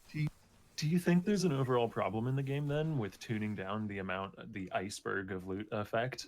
In that doing that would make the game feel somehow like just viscerally less rewarding when you don't see 1 million wands, boots, and chest pieces drop at the end of an event? I think that is true, but at the same time, there's work that we can do on reducing this, and it's a topic that's come up for discussion this week internally. Is when are we doing that? Because here's the thing, right? Like the thing that I said to Chris recently was, okay, now that we've fixed melee, what's the next like big topic in POE that someone who sees the game for the first time, like if someone's just like watching a streamer for the first time, what are they going to say is a problem with the game? And I think that the amount of items is definitely one of those things. So it's going to take some kind of change. I don't like whether that happens in 3.8 or 3.9 or something like that. I don't know, but like we have to deal with this at some point. Like it is another millstone. We have to somehow deal with. Our intention initially was, hey, look, 4.0 is going to feel like a new game in many ways, because of all the improvements we've got going on with that one. We've talked about the new character models, but there's a lot more to it. Why not use that as the opportunity to actually fix the item system? The thing is, it doesn't have to be fixed in 4.0. It has to be fixed by 4.0, right? Like with melee, we're fixing that by 4.0 by releasing it now, so you get to enjoy it for like a year or more, right? 4.0's. Oh, I got the MTX bug again. No. Oh no, I can't craft anything anymore. Oh shit. Late next year is like. I'll go back a bit. We have to deal with this at some point. Like it is another millstone. We have to somehow deal with. Our intention initially was, hey, look, 4.0 is going to feel like a new game in many ways, because of all the improvements we've got going on with that one. We've talked about the new character models, but there's a lot more to it. Why not use that as the opportunity to actually fix the item system?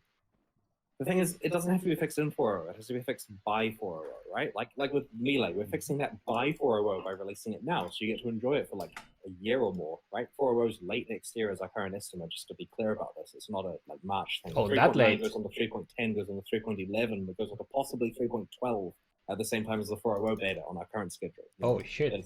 Anyway, just to clarify, 4.0 is still a while away, because a lot of people are assuming it's March, right? We'll show you at ExileCon, you'll play it, but there's a lot more stuff happening with that one. Anyway, so in 4.0, all of this stuff has to be fixed by then. And so it may be that we pull out the itemization thing to look at earlier than that. Well, this is tricky because we don't want the deliverable to be, oh, and we reduced item drops, like as the thing that we achieved in the loop, right? No one's going to want to play that.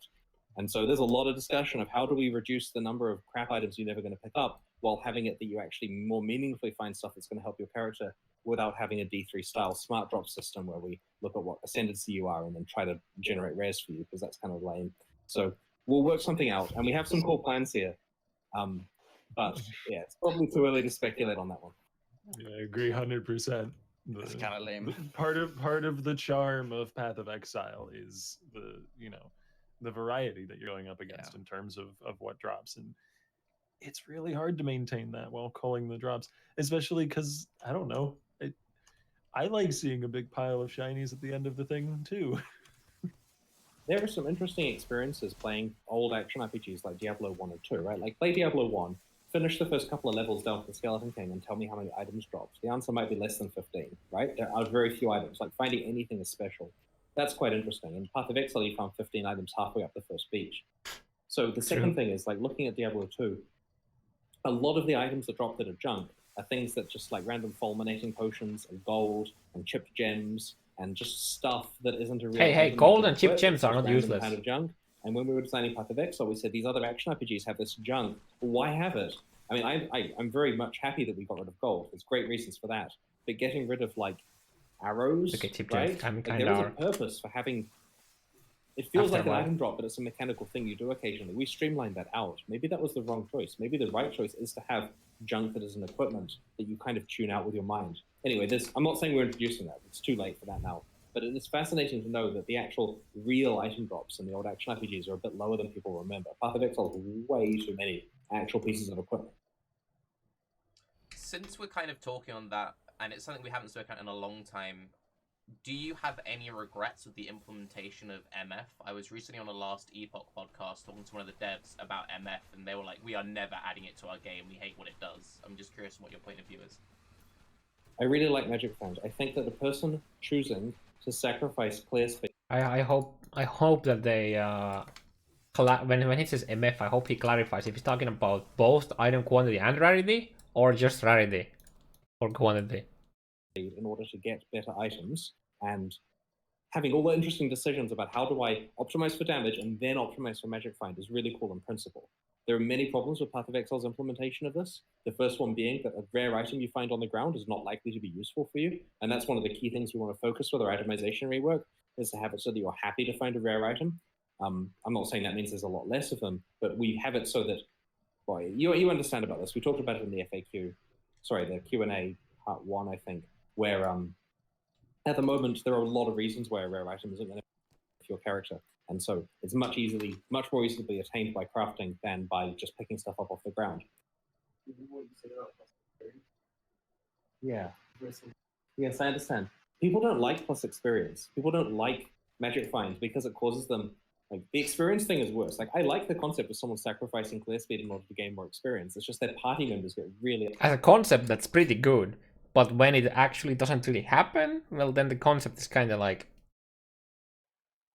you know, upset by it.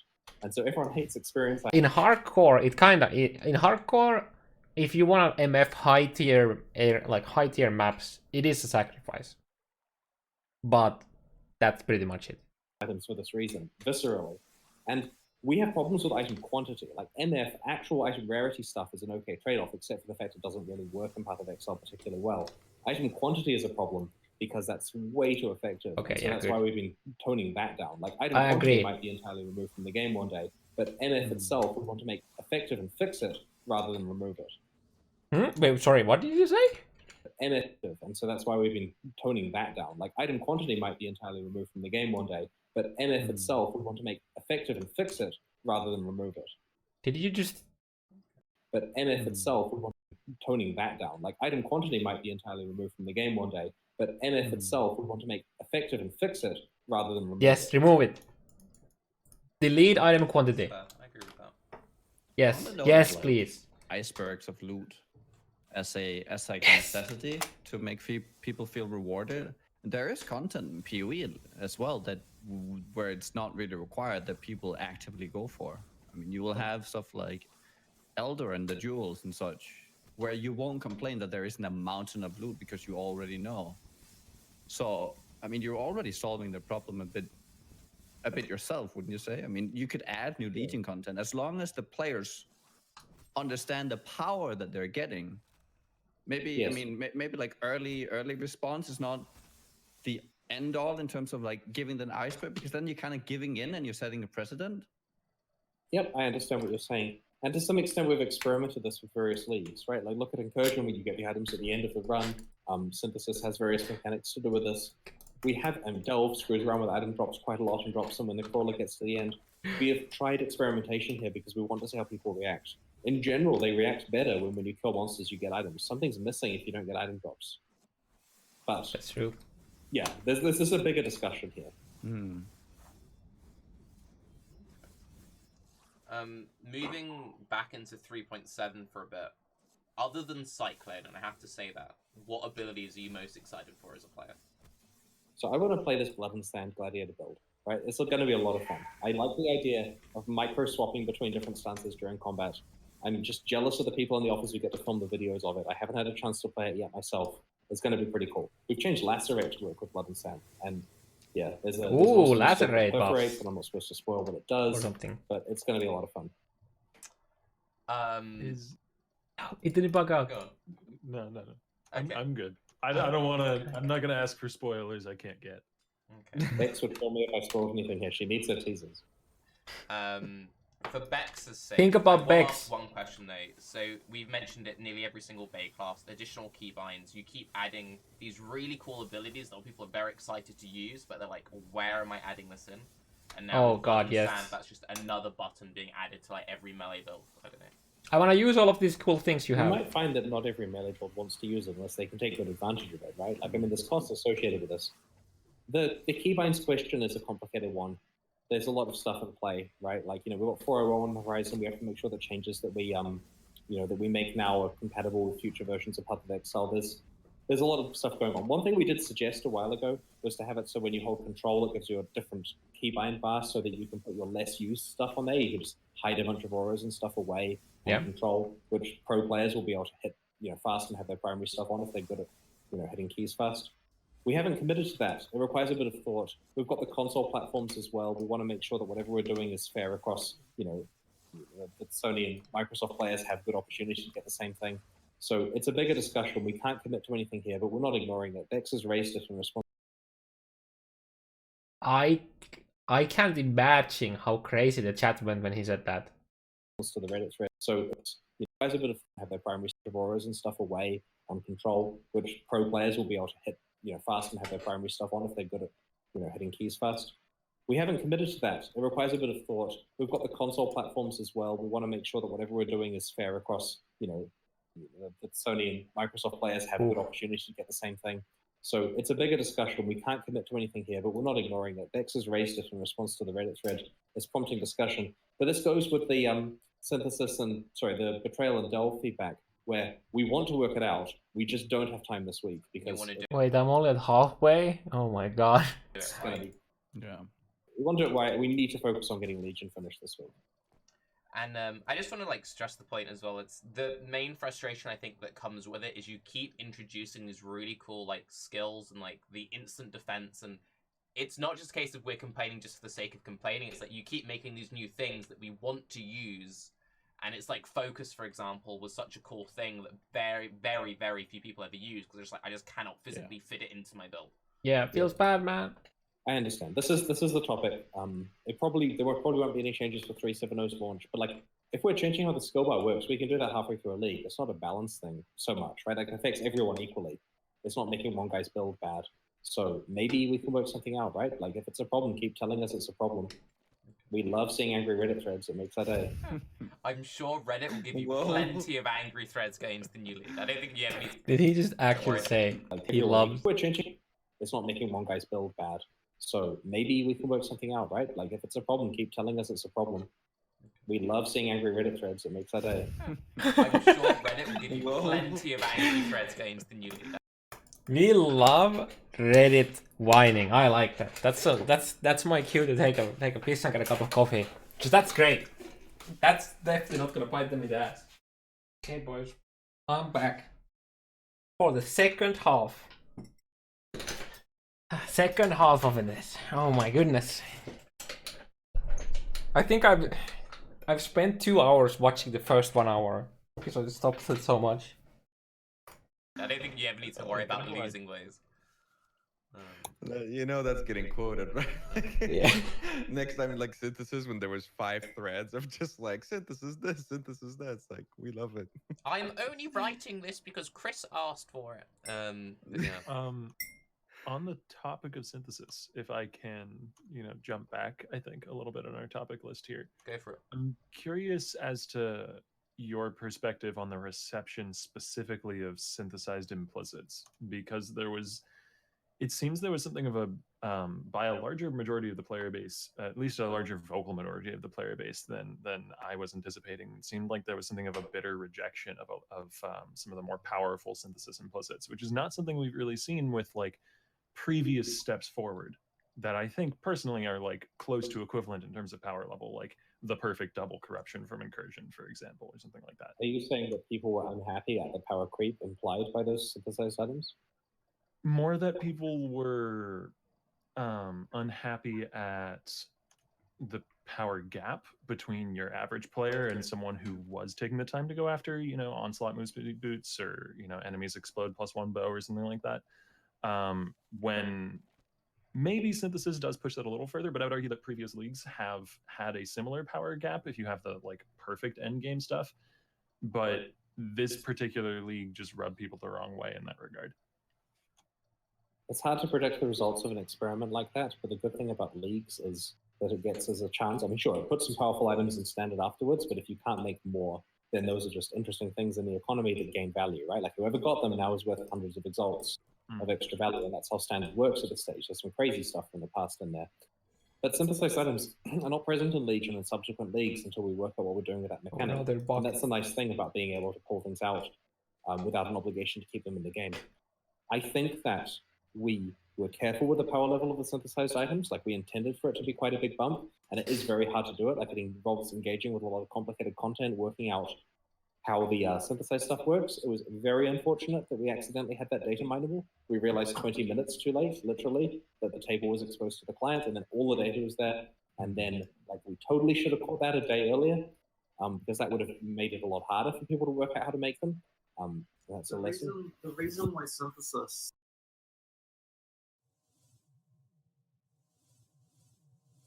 Oh, imagine if it didn't have the data mine stuff for synthesis.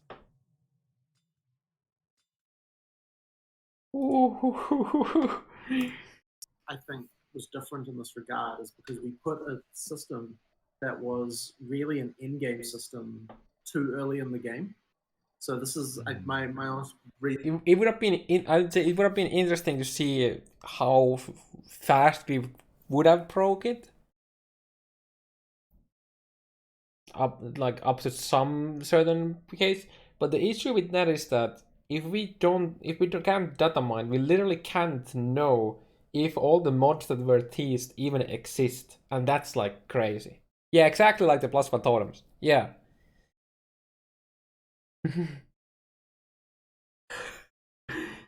Oh my god.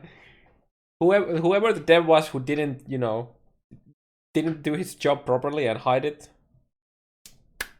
Thank you.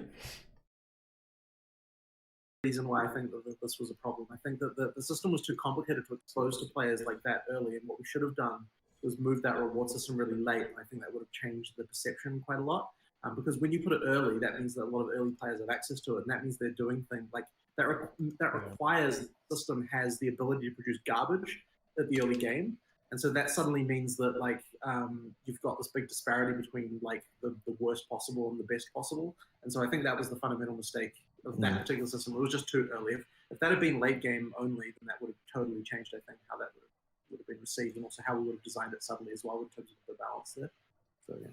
So Jonathan's addressing the people complaining about bad synthesized outcomes, and my points were more to the fact that the synthesized outcomes were quite a high degree of power creep, as some people, that's very hard to obtain. Like it's unfair that how did he get this stuff when I can't get it, and so on. So there were problems all over the place with that system, but we still like it, right? It's power creep in an axis that we hadn't done before. It's going to be valuable in standard. You'll probably see it again. We intentionally didn't allow the implicits on uniques, so we still have screwing around with implicits on uniques. But imagine all of that work on uniques too. There was a lot of internal pressure for us to just allow uniques to be synthesized, by the way. Like I had to specifically shut that down as something that we could do in the future, because that's even more crazy power creep if we'd allowed it. Something Incursion kind of did well, where most of the time when you were leveling, the items you found weren't particularly useful, but every now and then you found something really catered towards your character, and it was really, really powerful, even as early as like level 12 or something. So that was pretty cool. It is weird that you guys never kind of allow players to go for the items that they were specifically looking for. Yeah, was that a thought at any point, or? Do you mean in terms of allowing more control over the synthesized outcomes? No. More control over what items would drop from incursions. Completely. I think he's talking about the temple, like boss fights. What was wrong with the items that dropped from incursions? Wasn't it just random stuff? Yeah, it was just random, exactly. Right. So the rewards. And Chris thinks he's talking about incursion, like that thing. He means at the very end, when you killed the boss, you had no real idea of what you were getting. You weren't like, oh, I've done the fire room, so I'm going to get a fire star. It was just, I'm just going to get whatever. Right. Well, we put the rewards for the rooms in the rooms, right? Like they had chests and various machines and stuff like that. By the way, we have an incursion change I don't think we've talked about. I believe it now has 12 rooms rather than 11. 12 incursions, that is, rather than 11 to get to temple. So this is both divisible by 3, which is nice, so that you don't get the weirdness at the end. But it also gives you more opportunity to get a tier 3 room. That makes farming a specific room with the current way it works even better, like even easier. Yo, that's really nice. That is really nice. I like that. Because of this. So it's explained better in the balance manifesto that the team have written up, but that is a incursion thing that we're changing in 3.7.0. Can I just ask the question, is it a good room? And I know that sounds like a really dumb question. It's No, just with I'm not saying Tormented there's an Spirit. additional. You know what's the best thing about that? Tarky, he asks the question, and then he says that might sound like a dumb question, and it totally was, because that was not at all what he was talking about. Oh my god, that was great. That was great. You called out your question being dumb before it got even answered, that it wasn't relevant to the thing he was talking about at all, right? That's great. That's actually great, dude. It's actually great. Oh, there's just an additional one that spawns. Okay, yeah, sorry. Yeah. You do 4 sets of 3. Okay, yeah. Rather than 3 sets of 3 and an extra 2. Okay. So it's.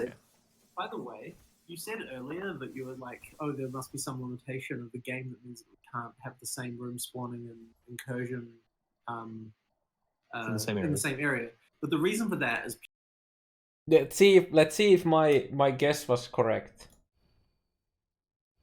I said something about the game not being able, like something around that, since I was comparing to Betrayal, right? That the game, since the Betrayal monsters spawn after each of the encounter, the game, like, it's lucky because the game has to, create the monsters after it.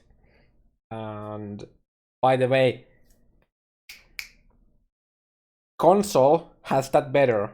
They only have 1 encounter per map, and then they just give you more intelligence, and they give you way more like rewards in the actual safe houses. You get 3 of the like, let's say that if you have Cameria rank 3 in Interventure, you get 6 of the things, because all of the, like, normally you would get 2, but you get like 3 times anything. It's pretty insane. Oh, like, that's like actually really good. That's made because of the lag issues, and I think the system would be actually better even on PC. I think they should make that on PC. But yeah, speaking of the incursion thing, my guess was something that it works like that because it's not generating monsters. It's generating like an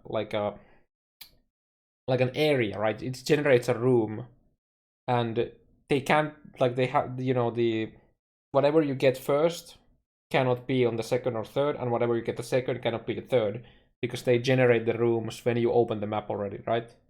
That was my guess. Purely because, like, we have to decide what rooms are going to be spawning in the area at the point where it's generated. Like, we can't generate terrain after the level is already, like, created. So, like, because we have to pre-decide that, there would be no way for us to know what the level of the room would have to be after the point we visited previously in the same area. If you see what I'm saying? This is to avoid a load screen. Like, Yep. so basically, yeah, Makes like, sense. sort Makes of like, to understand the fundamental thing here, it's like, okay, like, if you change what happened in a room and you were able to go back there again, that would mean that we wouldn't know how to generate that room. Yeah, like, makes sense. Like at the start of the level, you know what I mean? Yeah. So this is the reason why there's that limitation. So we have time travel paradoxes to Yeah, deal so I with mean, at work like, it's every kind day. of like, yeah, this is like a sort of. I mean, it's similar to the That makes all the problems sense. with, Yeah. Betrayal and some of the issues you've had with that, I imagine, where like what was it? If you, in Betrayal League itself, if you had a Zana mission in a map and you did the Betrayal event in the regular map and then went to do the Zana, you'd have issues because you might have interacted with that branch? Yeah, there's like Betrayal was actually really hard to fit into to have more encounters in one instance, and the reason why we really want to do it that way rather than having just like one thing that we could do is like rather than having in one area is have 3 times as many incursions. But the problem we feel with that is that it's like then you feel like there's just incursions in practically every area then, and it's like okay, how is it different from Yeah, and then the master missions are less impactful. And the master missions are less impactful. Like it's better to have them like a bit more like density of like. So when you do encounter this thing, you get it like quite densely for a little while. Ooh, but then of course that leads to its really own good. technical problems. Like Yeah. Betrayal was probably the hardest one to pack down after the fact, which is kind of why it has more issues after it was merged than when it was actually in the original league. Like there's kind of just a lot of technical challenges with that, unfortunately. Yeah. To cut a long story short, you can have anyone crop up due to the fact that your actions can change the board. We then have to preload everyone, which takes a while in the background, and hence the lag. And it's really kind of intractable so far because every solution we think of makes it a lot worse. And so that's why it's going to take some time in 3.8 to actually work out which of these, hard solutions is the right one to solve that problem. It sounds to me like as far as Alva goes, the only compromise like currently available without some sort of innovation would be just changing the way it generates and adding loading screens into each of these, so they're not actually baked into the zone that you're entering. Which that's not a compromise you guys are willing to make. Yeah, well, makes sense. We put so much effort into avoiding load screens here. Like each league, like Synthesis, has so much work went into avoiding load screens between areas that we eventually stripped out and just went with load screens between areas, didn't we, Joel? Yes, originally you were going to be able to go to multiple islands without having load screens, and it is actually implemented. Yeah, but there are so many weird border cases. There were so many problems with it, and then we also ran into lots of resource problems because when you have lots of different tile sets loaded, you start running out of memory. Especially on console. Especially on console, but I mean even on PC it was a problem. So yeah, we ended up scrapping that within color. But we did manage to achieve it with incursion. But you're right. If we throw Hey guys, I thought they're not doing anything. Console is not going to change the PC. People with slow computers, right? Yeah. There are people with old hard drives and they have to wait 45 seconds, and this is a bad experience. At the moment, we managed to slip in a few areas that share a tile set. It doesn't. The chat must have been crazy. Load, and it means that the players get into the content straight away. Like they press the portal instantly, they're in there. This might be a bit of a inflammatory question, but since we've started seeing it where you've dropped support for older machines, do you imagine by the end of next year with 4.0, it's kind of like this is an SSD only game? Go away. Eliminated by console? No. Yeah, imagine if they weren't. How much crazier shit be like. It's actually kind of, you can say it's a good thing they're limited by console because then that means that worse hardware and PC is going to do well too. So the hard drives are going to get a huge performance boost as soon as we're able to merge the tech we did for PlayStation 4 into PC. So currently PlayStation 4, which actually does fast load times than PC with a hard drive, and that's just because there's like a new resource system that we did for PS4, which hasn't made its way to PC yet, but we will get that in, and then that will fix the problems with hard drives on PC that there are. So that will get better. I just don't know exactly when, but yeah, too far. So for the people who say, why don't they improve the performance and tech game? Jonathan is like an army of people working on it. There's so much stuff there. It's just we don't like to talk about it because if we say, look, we improved performance, people say, I hate you, this game is slow, and it's just a bad experience. So we prefer to work with actions rather than words, that we're making it better rather than being too communicative on that one. Well, so there's stuff going on. I'm very glad that you broke down exactly why Alba operates the way that she does now, because I kind of am on your side with the decision as to how it's implemented now. Because yeah, I don't want absolutely. people having to wait for like minute-long load. Even without knowing that, I think the system it works right now is fine. I personally think that's fine. If you want to get that one specific room, I feel like if you want to like really min-max it for that one specific purpose, I think it's fine that you have to slightly slow down how often you get them. Personally, I think that's fine.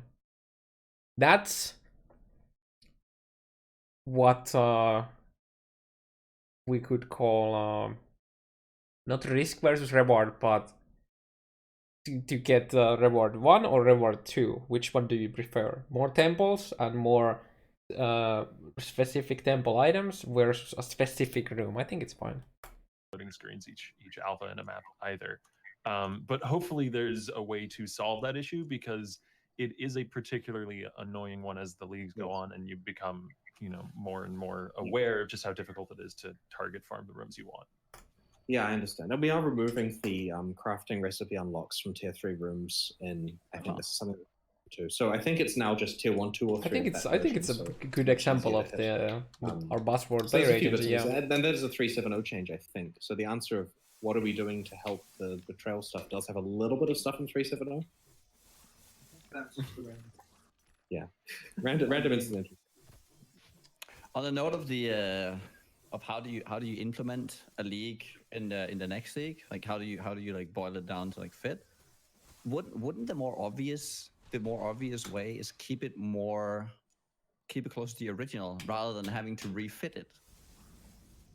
Keeping it close to the original is hard because the leagues are designed in their own formed area. And something like Breach is easy. You just go, okay, it only shows up occasionally. Breach is rarely done. And we could totally do that for the good luck to the betrayal. Legion content, right? Oh, look, you found a monolith. Congratulations. Have fun with that. It would work quite well. This is going to be a super easy league to integrate. I'd love to get it into the core game. No promises yet. We literally don't decide for a few months. But yeah, something like Synthesis, on the other hand, would be very, very complicated to integrate in cleanly. And one could say Incursion and Betrayal as well, because they had these elaborate systems, and they don't, like, once you put 3, it gets all these other problems. Certainly. And we're working on this, right? Like, one of our things we've talked about with 3.8 is the fact that we want to make the other leagues be better citizens in the game. To get slightly back onto 3.7, because we could probably spend 8 hours talking about the implementation of past leagues. Alongside the general melee changes coming, we've heard there might be some passive tree and mechanical changes to improve the state of underused weapon types like 2-hand, 1-hand, and shield. Could you maybe expand on that a little bit? I was given one tidbit to talk about here, but the rest you have to wait for the Balance Manifesto, which is written, but it's being translated, and you've got to wait till Tuesday, New Zealand time, so a few days. Okay, so the one tidbit to talk about is previously there was a damage bonus on 200 weapons, which was arbitrary and something like 40%, but it varied from weapon to weapon. Now this is 60% across the board. So 200 weapons do more damage relative to what they did before. There'll be more information in the Balance Manifesto. Is that 60% increased or 60% more? I think that it is. That's just... meme. Yeah, it's a multiplicative one. I understand that the default thing to ask for any Path of Exile thing is it increased or more because of the meme. But yeah, it's just that it is 60% more than what the equivalent one-handed thing would do. Okay. That's a like. So on that, that's like 30%. I kind of want to jump forward a little bit on the on all the new Legion stuff that we're getting, because we're getting all the active mitigation skills, and we haven't really talked about that. Is it like is it a decision that you've made that you want to have active mitigation as a new kind of like tool that players have? Because you have movement skills, your damage ability, and will you now have an active defensive mechanic as like a core part of the game? So you're referring to stuff like Steel Skin and so on that you basically yes, and Molten Shell, yeah. This is stuff now that we can do that we previously couldn't. Like way back, early Path of Exile, due to the fact that the way that action prediction works to mitigate latency and so on, when a monster starts to attack you, that damage is going to happen. It's just locked in and it's going to occur. Now there's so much more stuff that's actually, doing fine timing and so on. Like Jonathan's rework of melee stuff has meant that you can walk out of the way of the attack and it doesn't hit you, even if it had predicted how much damage. Because for latency purposes, we have to tell the person in advance how much damage is coming and that kind of stuff, so it looks seamless, even though there's latency in play. Anyway, this has had a lot of rework, and now it's possible. Because previously, if you hit your Granite Flask after Brutus starts to swing, you would take the full damage. This is all changed now. Now all these active things... That's been changed for a while now, right? When he says now, he doesn't mean like literally now in this patch. That you actually respond to stuff well. And so that's something we would love to have done from the beginning. And we can provide that experience for players. Like raising the skill cap of playing Path of Exile is it's certainly good because previously Skill-based it was the game, case that you Omega kind of just Lul mash your forehead. character against the monsters to some extent. Pepe You know, there was Lab. little actual moment to moment mashing where you click. That was you chat. just hit your tornado shot somewhere on the screen and monsters die. On that note, so since Mortal Core's been reworked, a buff in many cases, but a nerf in a few, how has there been any changes to Porcupine on death effects since before that? They're was, fine. The only thing that we used to use for Porcupines? We have popcorn. It's lots of popcorn at the office, and we're going to watch Twitch, and people are going to die, and then we're going to eat the popcorn. Nice. No, I'm kidding. Look, the team understand about the Porcupine issue, and we'll do something at some stage. It might not be in their 3.7.0's launch. Again, just be angry on Reddit, and it will get fixed, right? Yeah. They've already no, I'm been kidding. nerfed once. Yeah, They went down to 60% chance on death from 100%. I don't remember the numbers. we'll work something out. But Porcupines can be feared, right? Like, part of the theme of 3.7.0 is monsters being scary again. Do you remember when Hellrake used to fuck? I mean, to be fair, the monsters themselves aren't scary. The things that the corpse of the monster shoots is scary. To be fair, right? You up, But, yeah. and Fire Fury, and Brutus, and every, like, the Roa charges, Used and, like, to. Necromancers, they're all back, right? Oh. We Oh, have QA members. wait, are you saying that we're gonna fucking die by leveling? Yeah, gimme. I was saying the early game is going to wreck new players, and we're excited. So, Porcupines, dangerous, avoid them. Yeah, That's actually, different though. like that. That's different. People.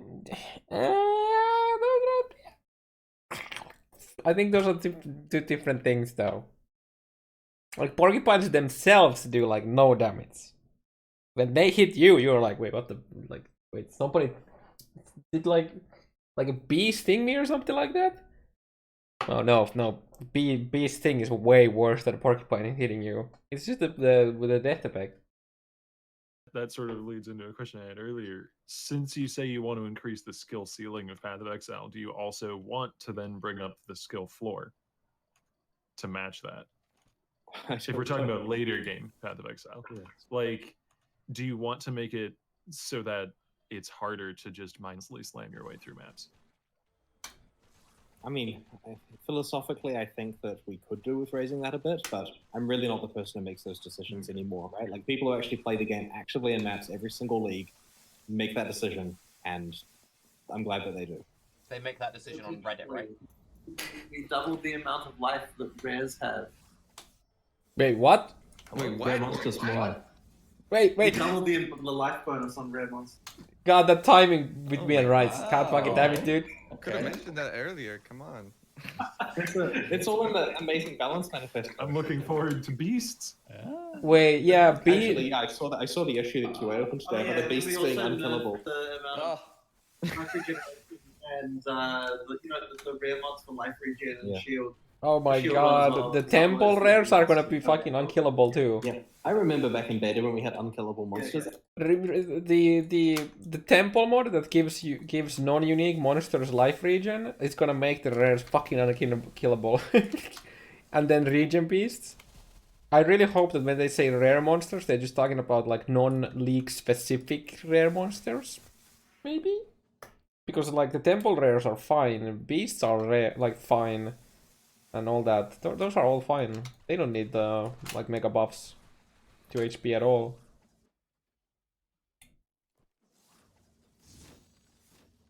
Though. Yeah. And do you remember Beyond?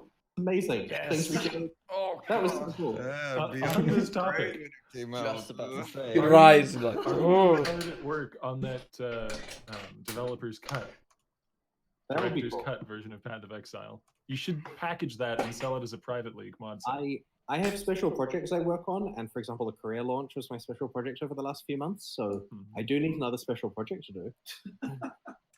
I'm telling you, people would buy a Chris Wilson version of Path of Exile private league like mod pack setup thing, whatever you want to call I it.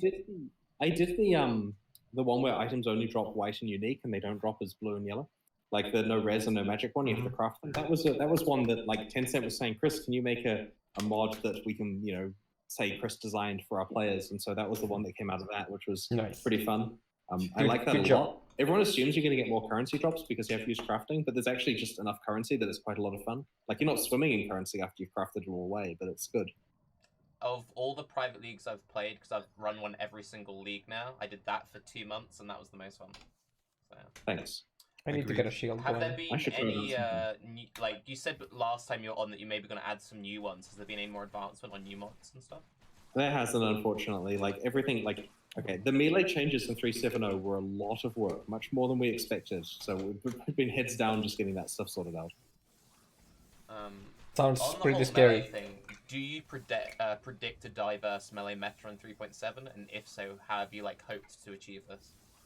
So let's talk about diversity and the meta. So when we change everything, no one knows what's going to be good, right? Like if you guys say what skill you think is going to be good, you're not all going to be right or even going to say the same thing, right? So on day one, you're going to get a diverse melee meta because people are going to do crazy stuff, right? That's going to be amazing. We're sitting there, you know, congratulating ourselves. But what typically happens is a few builds get the spotlight, right? Someone says, look at this insanity, and everyone says, I'm going to play that. And so you naturally get people playing the best builds. As diverse as the meta can be, I still expect people to Google the best build guide and to play the best build. So you can have a thing where there's 50 awesome builds, but 5 is slightly better, and those are the 5 that are played. So I don't really care a lot whether it's diverse, as long as there's a lot of options for people, what people could play, and then we gradually tweak stuff so that the best one of those changes over time. I do expect, though, that there's going to be diversity, because there's just been so many buffs, right? There's so much stuff that's there to be found, especially with the way that the game now just plays differently. There'll almost certainly be something OP that we missed. Yeah, there's going to be some OP stuff. This is why we're doubling the life of rare monsters and so on, right? Like, stuff's powerful now. And And you've seen the spellcasting buffs and stuff as well in various forms, right? Like, you know, some of the things that Bex has been teasing have been very powerful for non-melee characters too. I'm maybe going to lease up Freeze Pulse after the doorway change. I'm really excited about Yeah, that. oh my god, the doorway changed. Yeah, we did the doorway change ages ago. Like Scourge months ago, Arrow, we saved it it's up for coming, spoiler season boys! To give you guys stuff to be excited about. I'm gonna play We could have Scourge posted Arrow. it anytime.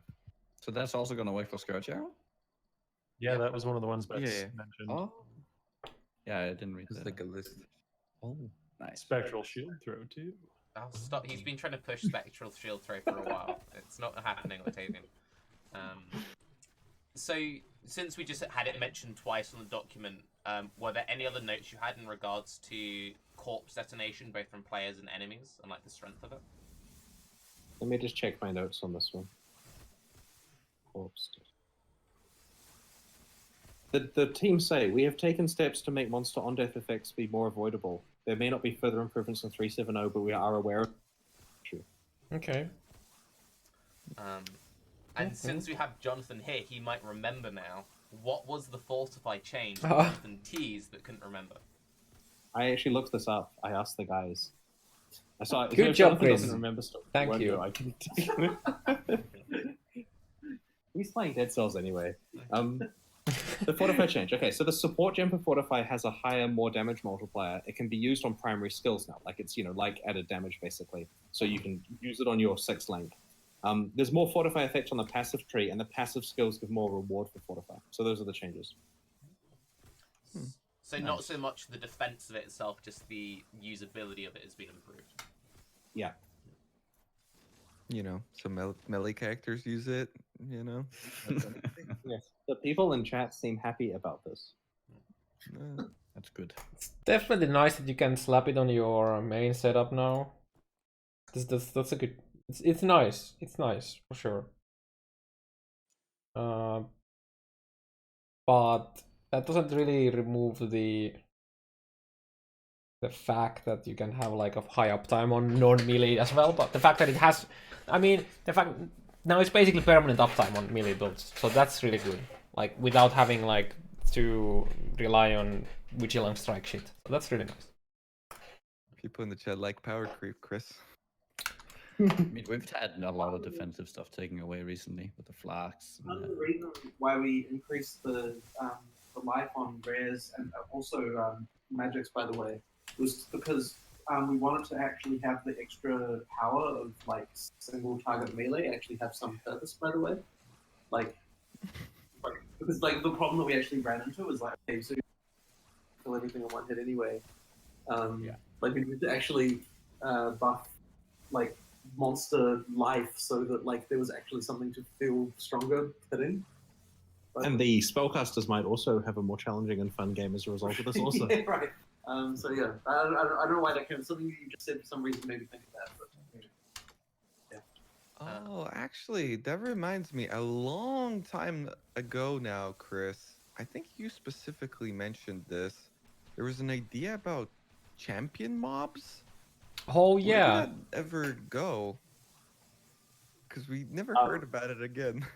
That's like super old shit. There was a thing we did in 3.0 when we introduced Part 2, where there were changes to champion mobs in Part 2, right? Like, Wait, was that am I it? misremembering? I need to talk to the team No, about this. I it don't was fucking something remember. specific about where you guys were like, oh, there's gonna be like a new type of big mob in the majority of packs, and we kind of got that a little bit Yeah, through there's the like leveling the process. extra goat man and like the extra spooky skeleton, but then we didn't really see it ever again. Yeah. Yep. I don't know. We'll find out. Maybe that's the thing that's going to happen more. it's part of the monster pack system that requires the designers to use it. Yeah. We've got support for it. We just need to remind people it's there. It's possible they're using a more current region. Yeah. Okay, cool. This was a question from Carve and has been spammed in chat a lot. Why? Wait, the wires. Wait, I guess I should. What happened to Necromantic Aegis? Was it removed or moved? I think pretty much every single player who ever has created a summoner wanted to know that. I'm not really sure why specified was from me. I mean, I guess I was the one who said him that this needs to be asked, I guess. But yeah, okay. I know the answer to this. Oh, that's handy. It was just moved. Oh, okay. Okay, Wrath By the way, confirmed overpowered. All right. I think Wait. Rathbith is one of the This was a question to Necromantic. answer to this. Oh, that's handy. It was just moved. Oh, okay. Oh, it's moved. Oh my god. Oh my god. It's still in the game. Wrathbit is not gonna be what it was teased to us. That is a 100% not gonna happen. Or maybe it is, and it's like that for a week, and the first Wrathbits are gonna sell for like fucking... People have to sell their house to get that. But it will not stay as it is. Something's gonna change about that. Okay, By the Wrathbit way- confirmed overpowered. All right. Wrathbit gives Wrathbit gives 2% spell damage and 2% spell crit per 100 life, and you can make Spectres, spellcasting Spectres, easily with like 50k HP, and that's like absolute fucking insane damage you get from that. I think Rathbith is one of the uniques that was buffed for Legion. By the way, I think it got new properties. Actually, Necromantic Aegis is my favorite keystone. I think it perfectly embodies what a keystone should. In a ton of region and leech. But the thing is, with that much damage, one hit on an enemy and they will be in. They will cap their leech rate. So it doesn't. It's not gonna be an issue. Like, you don't have to go full retardo on getting cast speed for them. You just get them enough region so they don't just insta keep themselves on the cast speed and shit like that.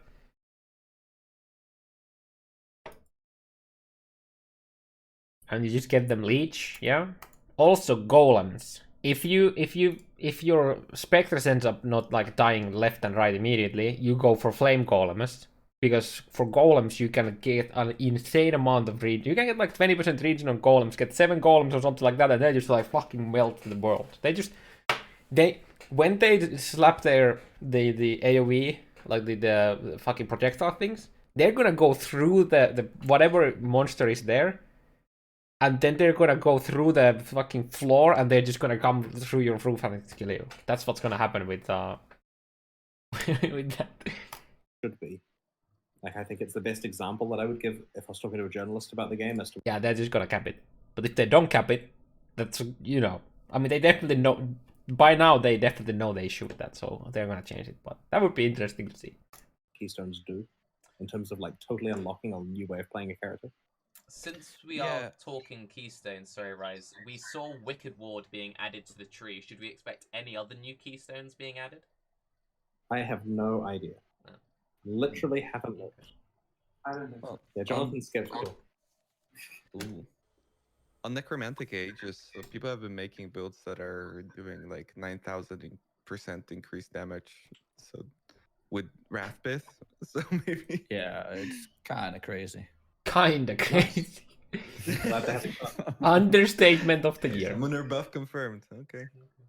Yeah, dude, just GG. Hey, for once we're giving you summoner something, just, you know. Okay, so a lot of the questions we have in the document now are like future speculative PoE stuff. So if you guys want to go on another incursion rant or anything, I really don't mind. And Nuggy, you look like you want to say something. Go for it. I have a Legion thing. Yeah. So you're introducing the rage bar, which looks really nice for like knowing how much rage you have. Could we expect to see something for how much mitigation you have left on like Molten Shell? An overleech? It probably won't be in there for 370, but if it's good, then we'll consider it. I would actually like to do more things like that. Like we do it for raid because Yeah. we have UI capabilities over time. But there's like some things where like it would be better if we moved some information. Say for example, like so the initial implementation of rage, for example, was just implemented as a for the counter, like how like you know like frenzy charges and stuff like that. But it just wasn't really very good. Like, and so then after we did the rage bar, we're doing this for more things that we currently use buff for, like having specific purpose UI for it. So an example would be like like things like frenzy charges and stuff like that. It would be better if we have dedicated UI for those kinds. We of do things. show them on the character. We do show them on the character, but it's kind of like hard to see the spinning globes on the character. Like yeah. So, Due to stuff that like- clever thing. so like there are things like this that we probably should do more with, like specific UI in some cases, but I don't have any like exact plans here. I just remember noting for the rage bar, hey, we should probably do this more often. So yeah, I'd like to do that more often. That's good, dude. And what Jonathan likes happens. Hey. Actually, just like a fun question since we have both of you here. Individually, what is your biggest pet peeve in Path of Exile currently? For me right now, it's definitely the item stack. Yeah, Jonathan's not happy with the item. I wanna wait. Clutter. And Biggest pet peeve in Path of Exile currently?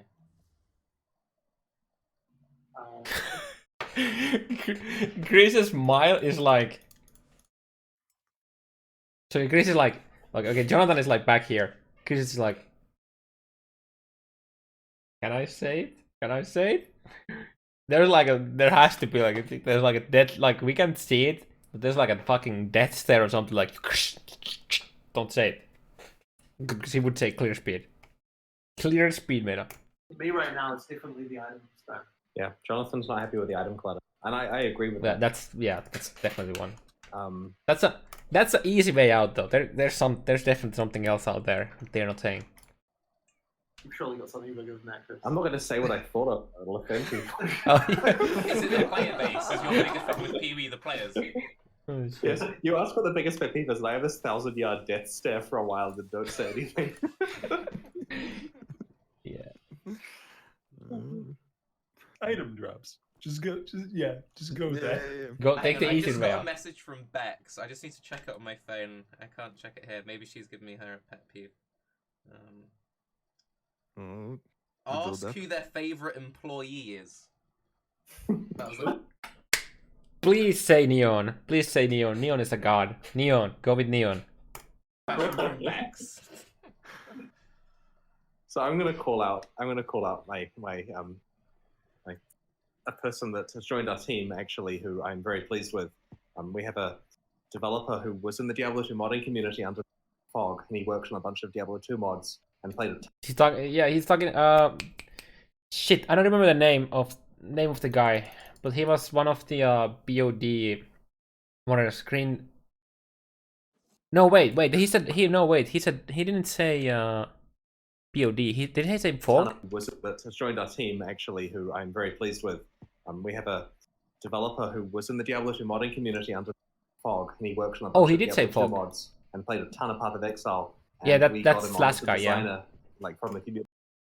Fun fact: without Fog, BOD wouldn't exist either.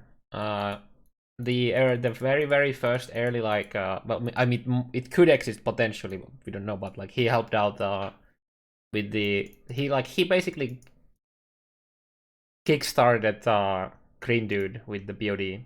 So yeah, Fog's a god. And he's just been like revamping map bosses and doing all the early game stuff and fixing up Tormented Spirits and redoing Coward's Trial. And it's just a machine of content generation, and it's really good. Interesting that's 2 D2 modders that they have now. Since they have Fog, they also got one guy from BOD as well. So if you are a community member who has played a lot of action RPGs and lives in Australia or New Zealand, meaning that, you know, work visas are very easy, and has played thousands of hours of Path of Exile, and is smart and really good at using computers fast, and has programming background, and wants to join our design team, please consider sending me an email. But you have to live in Australia or New Zealand for this one, because it's really easy to hire those people and to try them out and stuff. We don't have time to do long work visa processes for this particular role. So anyway, just something to think about. But thousands of hours of experience and lots of work on mods and stuff. Modding community people are great. Hey, I've been helping BOD, okay? Can I join? People? Right too. Yeah. I don't really have a programming background though. Yeah, we would be unable to produce the game at the rate we do without it. Yeah. So yeah. Mark is the unsung hero of Path of I Exile. don't know if he's Oh, he did on Neo now. Okay. He's Mark should II. still be more sung hero of Path of Exile. If anyone was getting the game director title, that would be him, right? He just makes it happen. He knows everything about the game. His decisions are right, and he's a machine. Get him a special T-shirt for Exile Fun. I think that'd be cool. Nice. Are we? Neon is the guy that I trouble with my Atlas shit with, by the way.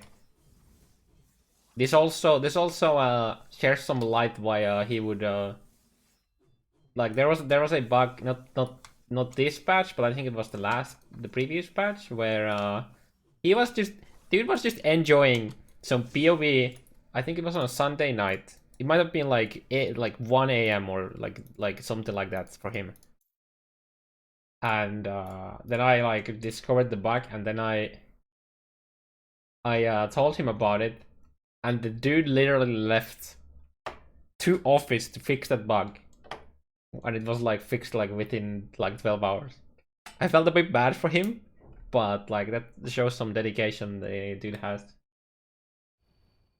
Is there one dude I like? If I were to go to, if I were to get to Exile, there's one dude that I want to meet. It would be Neon.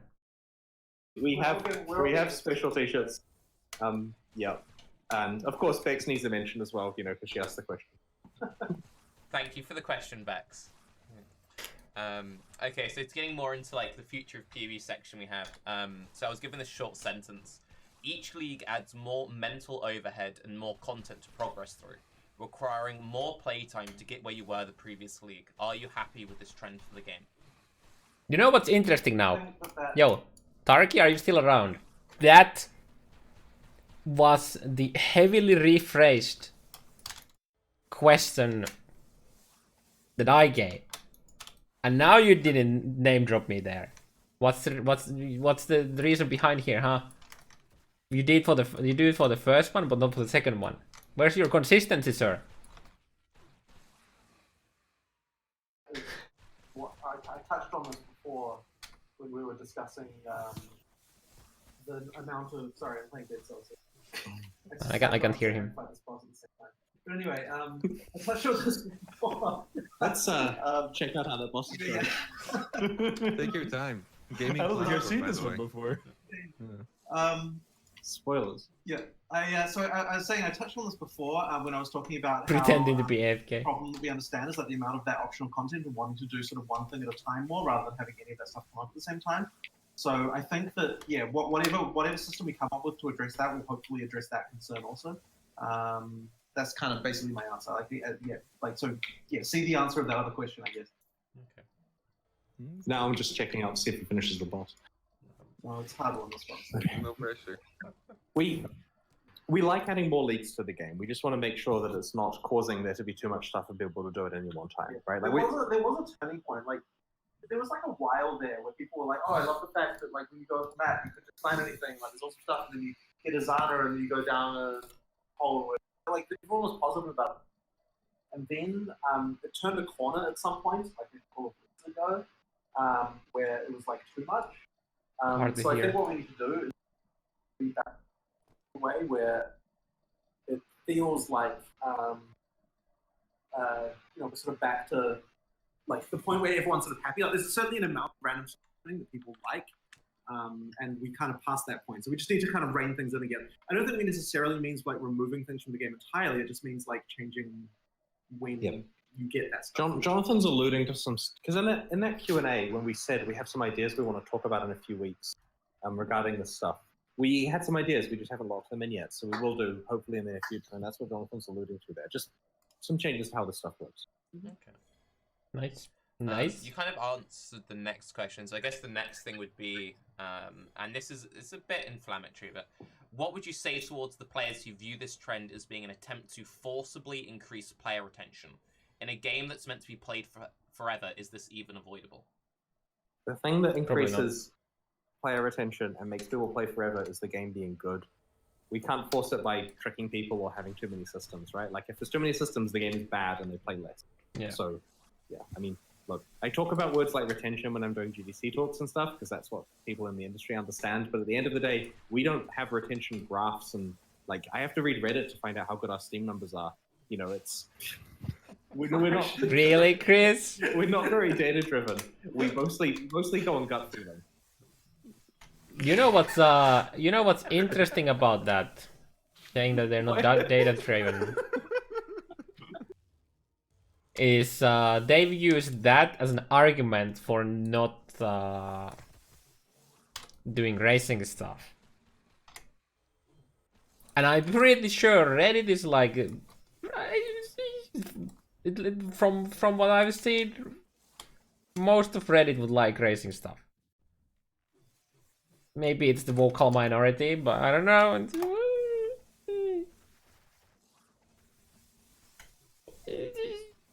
I mean, Chris is reaping the karma of Reddit's back right now. Chris is playing the fucking 9,000 IQ game here. That's what's happening. Maybe we'll. Oh yeah, dude, like the Koreans coming to the main realm, dude. I really hope that's gonna end up making some more competitive stuff happen. That would be great, dude.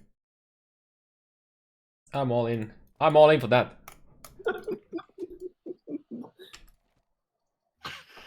Right. You're right there, Raiz. You need a moment. Yeah. Nice fucking time. Same. Yeah. So in the past, where you've said like you'd like to have, I think you said no more than 10 leagues in the game. You want to like trim that down. And Jonathan says that maybe we're past that point now. Where do you kind of feel like we're at with current POE to where you'd like it to be? The trick is having it so you can access the league content if you want to, locked away in an appropriate place, right? Like if there's 10 or 15 leagues actively in your face saying to you, you've got some software, now go use it. Now it's time to go into Synthesis and do all these things. That's a problem. But if you have the ability to go play in Harbinger Land for a while because it's something that you know how to unlock and get access to, that's pretty cool. And so we want there to be a lot of leagues. We want the content to all be used. Like it costs us a ton of money to make it, right? Like it's millions of dollars to make these leagues. And we don't want that to be thrown away. Like us not using Synthesis at the moment is criminal. But we don't want to just layer it on there. We need to find smart ways to have the content available so people can choose, I like this, I'm going to go and play in that. And that doesn't mean boy, let's go. Stop asking for that. Memory Nexus itself is amazing. I like that. It's just I'm the crafting curious is kind of like your idea of it, and it's something that I've mentioned a few times in other games with similar systems, where it's kind of like you can choose, say with masters for example, like you favor one master, so you got maybe like 5% more spawns with one, 5% less with the other. That way, it's not a case of you have infinite delve, but you have, even if it's just the teeniest, like 1% more delve, so the player feel like they've made an impactful choice themselves. From a dev point of view, what's the super obvious flaw with that I'm just completely missing? we're not going to tell you what the system we've designed is. Yeah, right? we haven't decided to. So we- like, there's really not a lot more. We have some thoughts about this stuff that tie in closely to what you're saying that we will talk about in the coming weeks once we get a moment to, once Legion's out and the immediate problems are fixed, then we'll work this out and then we'll talk to you guys about it and then we'll do it in 3.8.0. And look, we're fine to communicate that stuff. So here's the thing. The nature of a league is secret until announcement, right? But we're happy to talk about the scope of the other things, right? Like you knew a Melee rework was coming. And it's okay to know that there's some old league reworks coming, and we can talk about them. It's just an important thing to keep the league itself a secret, so it's exciting to do a big announcement of it. In that case, then, again, I'm just going to completely open the floor to everyone for a bit, and I'm kind of happy. Is there a reason for the caps that we have, like sulfide caps or the amount of memories we can have? Do you feel like you've hit the right spot there, or could there be more leeway for players to like hoard a little bit more?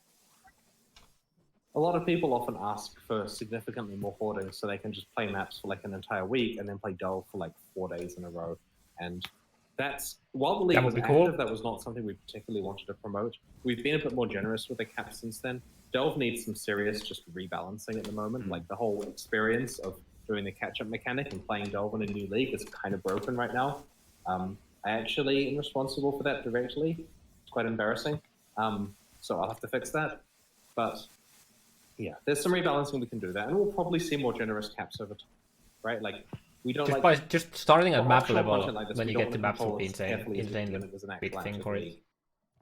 For the synthesis memory piece cap, that was certainly intentional because we wanted to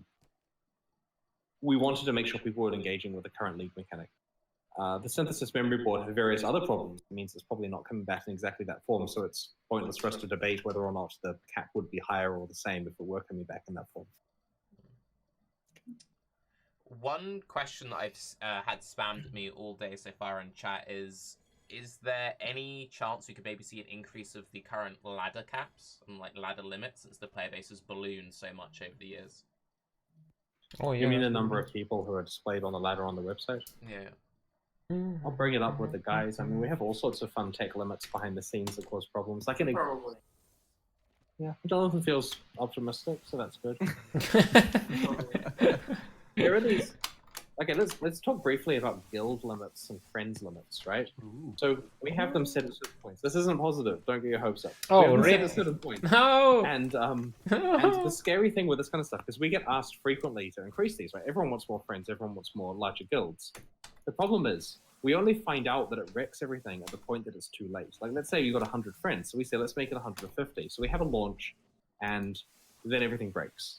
And then what do? You cull everyone's friends and remove the last 50? You know, it's very hard to know where our bottlenecks are in an infrastructure point of view without actually running into them, because everything's fine. The current number of friends you can have is actually responsible for the current upper bound on the possible size of a Path of Exile realm. Like, it actually used to be, we actually used to be able to get more players on just from benchmarking and using bots, because we've never actually reached the limit. Or at least or rather we only reached it time, like at Betrayal launch. It was a Betrayal launch, and then I increased it since then. But we actually used to be able to get more people on back when people were able to have smaller friends lists, because we increased it. I think we changed it so like, we made it so we went from 100 to 200, right? I can't remember. Well, like maybe you made it so you could buy extra slots or something. You can buy gold slots. No, I think it was. Isn't there friend slots? No, we don't sell those. No, we don't sell those. Okay, well, whatever. There was something around here to change that, and like, we used to actually. I remember at one point I benchmarked the realm up to 400,000 concurrents, which was like a ludicrously high number. And then like years later, I came back and we redid that test, and then we found we could only get up to the limit we actually hit on. Yeah, close to 200. So hard to hear him. Getting up to 200, and it's higher again now because I like work more like things, but like this kind of stuff, like it actually does like shield, affect boys. the Finally. scalability of the game, so you have to be a little bit careful about Yeah. it. Speaking of realms, we had a Korean launch a few days ago, and it went really well. Did you know players on Path of Exile are Korean? Yeah, more than half. I mean, it's partly because it's You're cutting out. Wait, what? He must be saying right now, right? There's no way they're half of all of the player base. What? More than half are You- Korean? The reason why is because right now it's late in the league. There aren't many normal players playing, right? The numbers Yeah. are low. Look on Steam, right? But we just had the Korean like pre-open period where everyone's excitedly playing, and so way more than half the players are Korean on Path of Exile, which is fascinating. I mean, of course, more people will come when the new league starts, but we'll also get our normal player numbers back up. So we're expecting like 15 or 20% or maybe 25% of the realm to be Korean. But this will be a thing, right? Like there'll be a lot of Korean people to trade with. It's really awesome. They're taking the game very seriously. It's going to be very exciting because they're part of our main realm rather than segregated off on their own servers like China and Taiwan were. That just means more items entering the economy, more players. It's going to be awesome. And they will win. They will win the races, guys. Just give it a few months. Okay. Yeah. How about you give us actual races where we can compete with them and not these... I mean, not that community races are bad, but how about you give us actual racing season again? Like proper races again? How about that, huh? We'll take the challenge, Chris. You just make it happen, okay? People are chatting about Korean races. It's amazing. One thing, and we're kind of going backwards, this is less of a technical question. So a few leagues ago, I can't remember when exactly, we saw the block rework, where you changed the way that like block and spell block was dished out. And a lot of people saw this as a nerf. Are you guys like happy with how that change went about, or? Both Jonathan and I will be quiet for a while Yeah, there. I don't know. There's block stuff I don't know if I'm allowed to talk about because I'm not sure it's been in. Well, did we change block stuff in 3.7 or didn't we? You referring to what? Yeah. Yeah, I already talked. Okay, right. Hang on, I I don't know. just, We don't- I can confirm, Bex just sent me a message, it's fine, you can tell us what it says. 100%, you don't need to check. She said it's fine, you can spoil it. It's fine. She would use the right code words if she was confirming that, and you did not use the code Hang on, words. hang on. She used 2 words, Amazon Prime. Are those... No, that's last week's code. Oh, damn. Why did you... Oh no, why did you do that? You were close. Oh Maybe. no, dude! No! No! That's. She would use the right. Yeah, Yeah. I already talked. Okay, right. Hang on, I I don't know. just, We don't- I can confirm, Bex just sent me a message, it's fine, you can tell us what it says.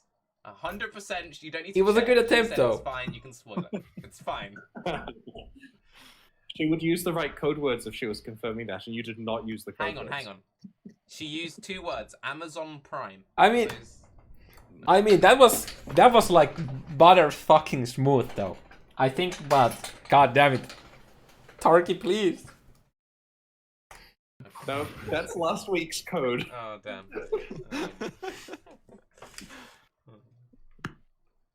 I tried. Like there was like no hesitation or anything like that. It was just like immediately. That was pretty good. So in that sense. You were close. I nearly got that. Oh god, the awkwardness. What? Oh, We're no. having a moment of silence? What's going on, Tarky? I mean, this is like in TwitchCon when I had all my really bad jokes and it would sit for 10 minutes where I was like, shh, don't say anything, just let him brew in it. And it's like... Don't encourage him. We were mourning the death of Synthesis. It ends on Tuesday. Oh shit, yeah. We should mute the realm for a minute. Moment of silence. Because we want trade to be harder. So. You'd have a large number of toucans waiting. No, there's for you. different arenas. Yeah, that's what I'm thinking. That's actually a question. So since we're expecting a massive influx of players, how do you guys feel about the state of like softcore trade as the player base keeps like booming each league and stuff? Oh. These paid questions.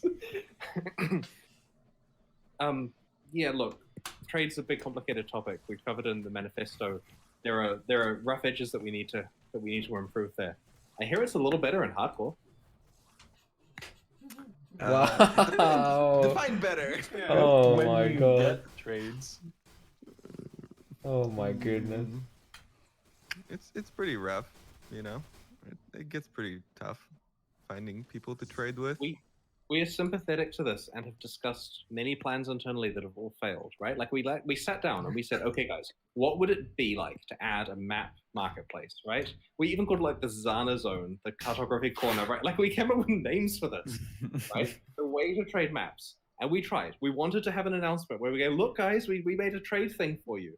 And it didn't work, right? Like it's outside the scope of this conversation to go into all the details, and maybe it's a good post for some time, but we are trying, but we're super careful about this. As far as we're concerned, if we accidentally make trade too easy, the game is over fast, right? And we can't take that risk. So we You want to can't ever take that back either, can you?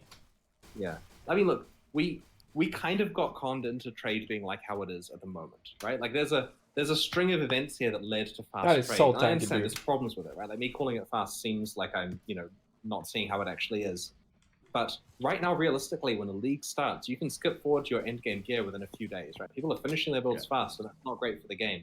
And so we're petrified by that. And you guys are saying, but it takes hours to skip months of content, guys. I'm just curious, what do you think is like the main things which conned trade, or like what were the main like changing points? It's so tanky. So initially, you had to go and actually find the items on the forums and read the forum threads and that kind of stuff, right? So some smart person decided, you know what we can do? We can scrape the forums and have it be searchable, because why not, right? So our item linking idea, having items linked on the forums, was the key thing that went wrong there. It's a brilliant idea, except that it caused it so there's databases of items, right? So now everyone's having to use acquisition and procurement and so on to post items on the forums. So we said, well, look, that's a real pain. It involves like typing in account details into third-party programs. This is a mess. Why don't we just have it that the premium stash tabs automatically put it in an index? Because that way there's proper item details, it's all maintained, it can be nice and fast. There's all these advantages, and we might sell some more premium stash tabs.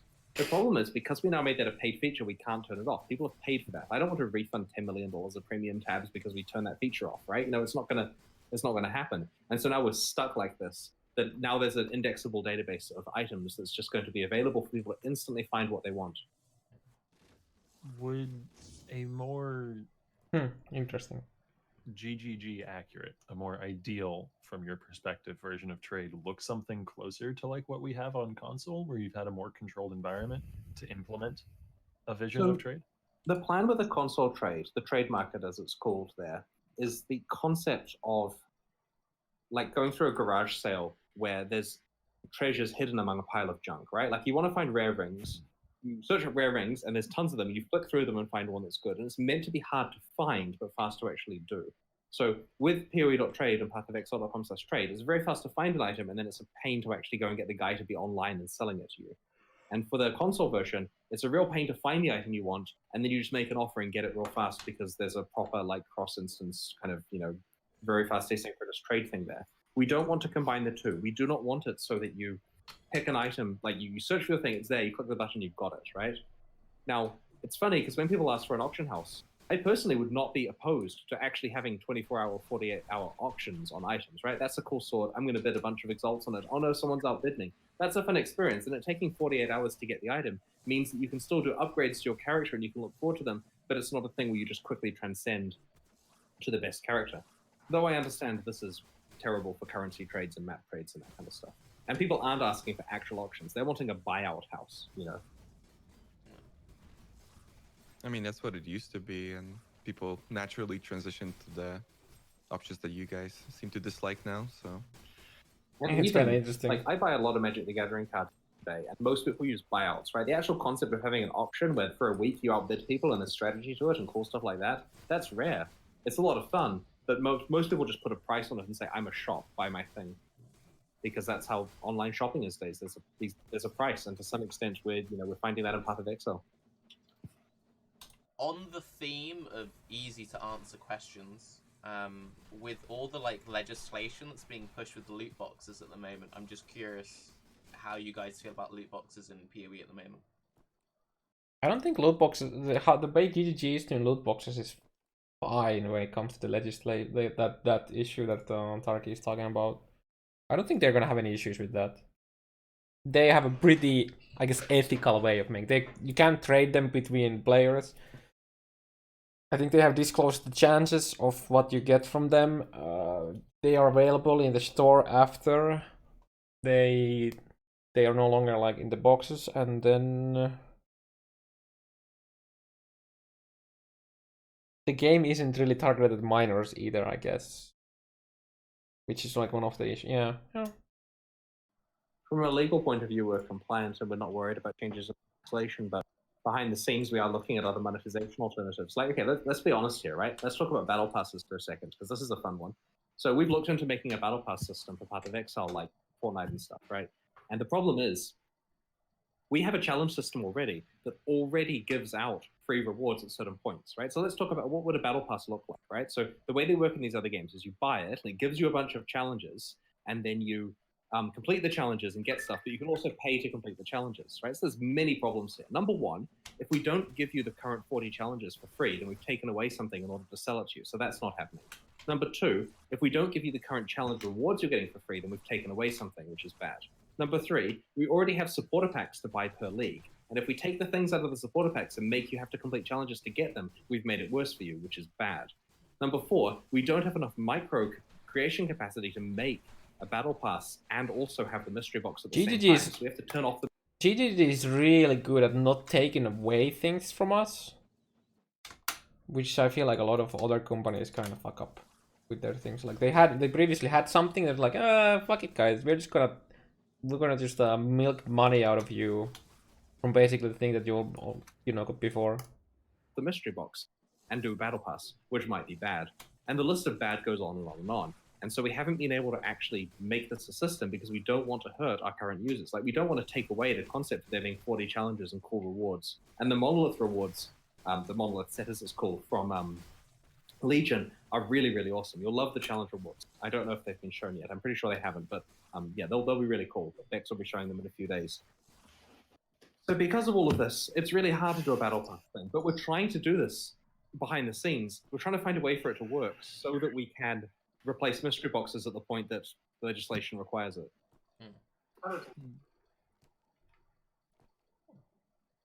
Yeah, I don't think it's going to happen either. But this could be the shield. The battle pass isn't going to happen because we couldn't.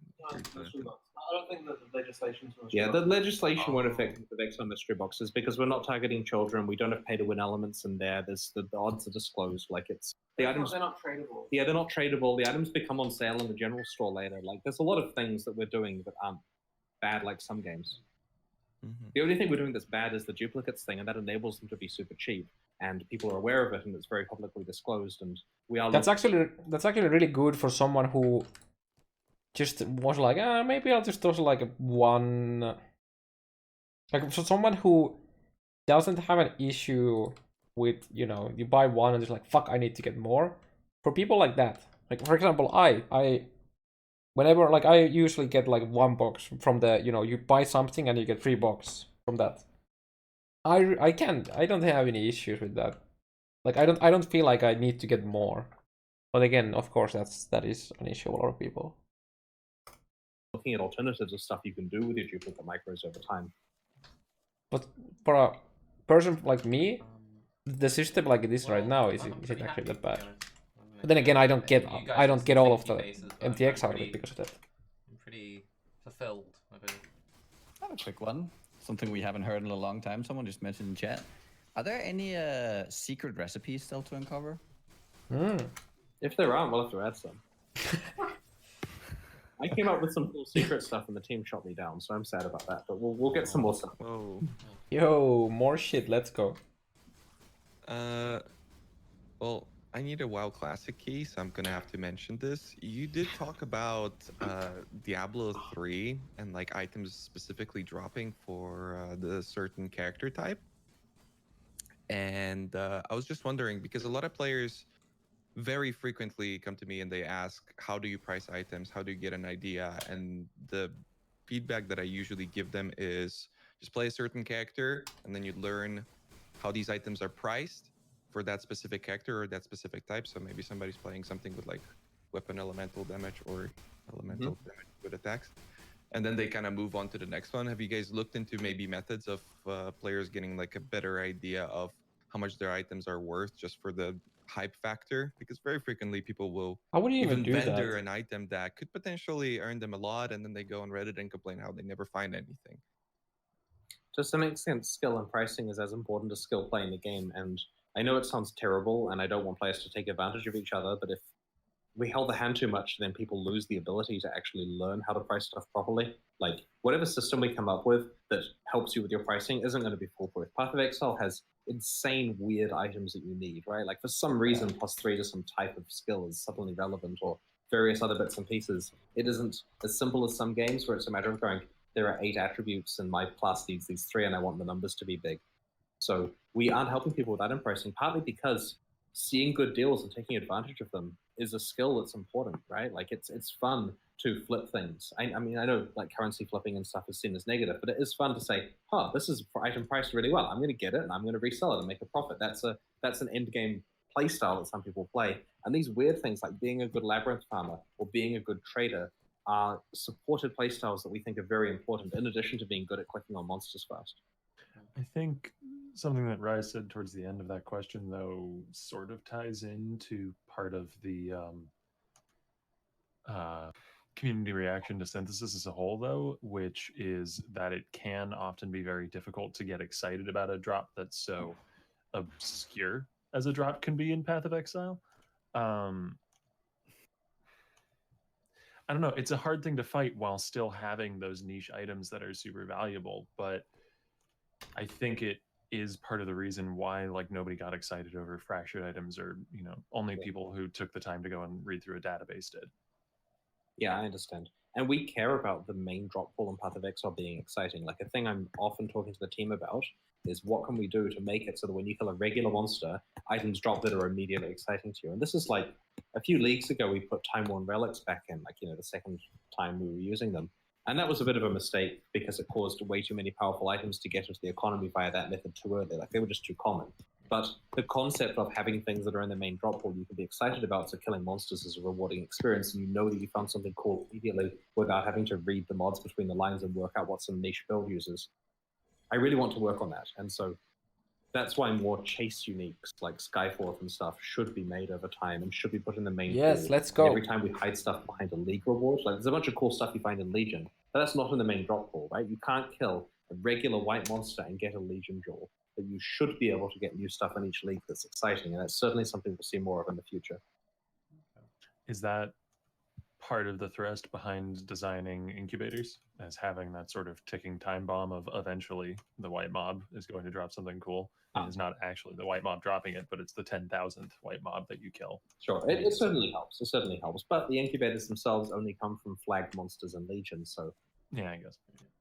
Having said that, you can get a Horizon Orbs now from regular monsters, so that's cool. Oh. Yeah, that's very nice. Well, on that note, though, I would like to thank both Chris and Jonathan for giving us your time, and I'd just like to finish on a question which you might maybe answer. So last patch was spells, this patch was melee. What's next? We actually don't know yet, and that's part of the beauty of the... If you watch my GDC talk, you'll see how we really don't plan too far ahead with the stuff. Like, obviously, we know what's coming in 4.0.0, but we don't know what's going to happen in 3.8.0 yet. We don't know what the league is. There has not been a discussion where we've sat down and said, what league are we doing, right? We had some cool ideas a few months ago. They're probably all... Like, I'm pretty sure we took the rewards from those and put them... And we don't know what we're fixing next. So have a think about it, right? Make an angry Reddit thread about the thing you think should get attention next. Jonathan's talked about item clutter. We've talked about improving past league integrations in the game so that Betrayal and Delve are better. That's stuff that we can look at. But if you have any other thoughts, it's always important to. Let us know. Having said that, we also like the idea of doing smaller scoped expansions so we can actually get work done on 4.0.0, right? Like 4.0.0 is subtly getting shifted into the future as we're busy doing these leagues, right? I think we made no real progress on it during synthesis because we were just so busy on synthesis. We've made some good progress while we've been working on Legion. Like 4.0 has come a long way, and that's awesome. But we do actually want to get this out at some stage. And just because other game companies are slow at announcing their games and meaning we have a lot of time to make 4.0, doesn't mean we shouldn't try to finish it quickly. The chat can see it, but while Chris is firing shots, from our perspective, it's just a foot in the background, and I can't get over it. Wait, what? Nice. Oh, I guess it's behind. Oh, yeah, it's not Jonathan showing actually the frame. broke his- Yeah. Oh, he broke his foot, did you say? Yeah, yesterday he broke his toe. Oh, what did he do?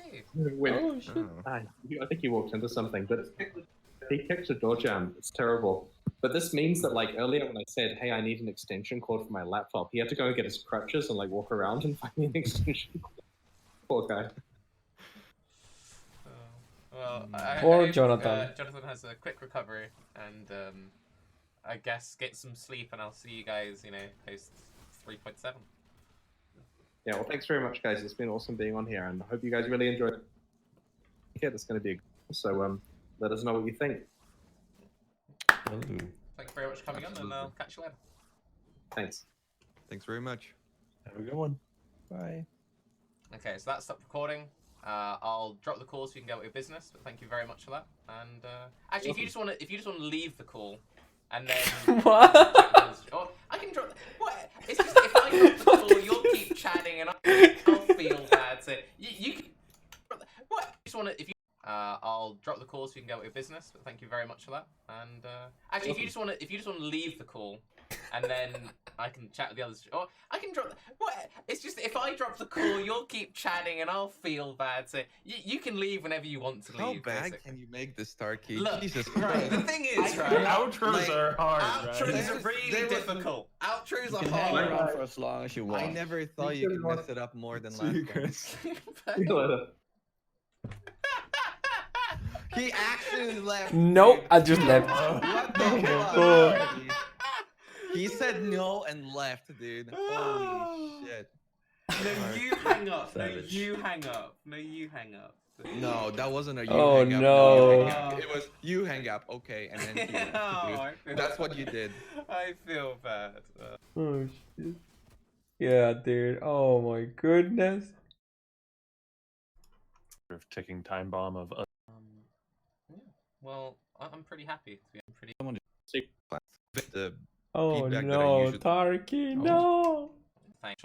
You know, we were Okay. One more if you just time. wanna- if you, I'll. Much. One more time. Bye. Okay, so that stopped recording. I'll drop the call so you can get with your business. But thank you very much for that. And actually, if you just want to leave the call, and then I can chat with the others. Oh, I can drop. What? It's just if I drop. How about you just get the fuck out so we can talk about this without you being here? Huh? That's like Tarky. Oh shit, dude. Okay. Well, okay, despite that was an interesting Baeclast. Fuck, we got some light on like 3.8 stuff and all that, and holy fuck, this was long. This was like probably like almost 4 hours. I basically doubled the time that you had talked because I stopped the video so many times and talked about stuff on my own. That was a very entertaining Baeclast. Let's just say that. Wait, is there like some fucking great? I mean, there has to be some great memes out of this. Let's see. What is this?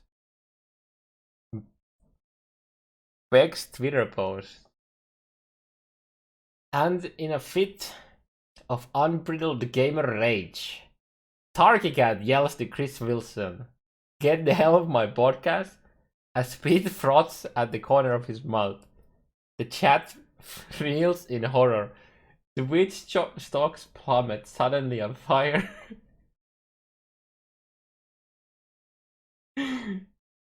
Oh no.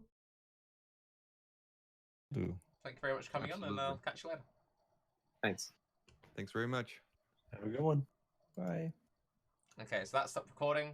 I'll drop the call so you can get with your business. But thank you very much for that. And actually, if you just want to leave the call, and then I can chat with the others. Oh, I can drop. What? It's just if I drop the call, you'll keep chatting, and I'll feel bad. So you can leave whenever you want to leave. How bad basically. can you make this, Tarky? Look, Jesus right. Christ. The thing is, right? Outros Like, are hard, Outros right? are really There was- difficult. Outros You are can hang hard. around for as long as you want. I never thought you could mess it up more than See last you, time. Chris. See you later.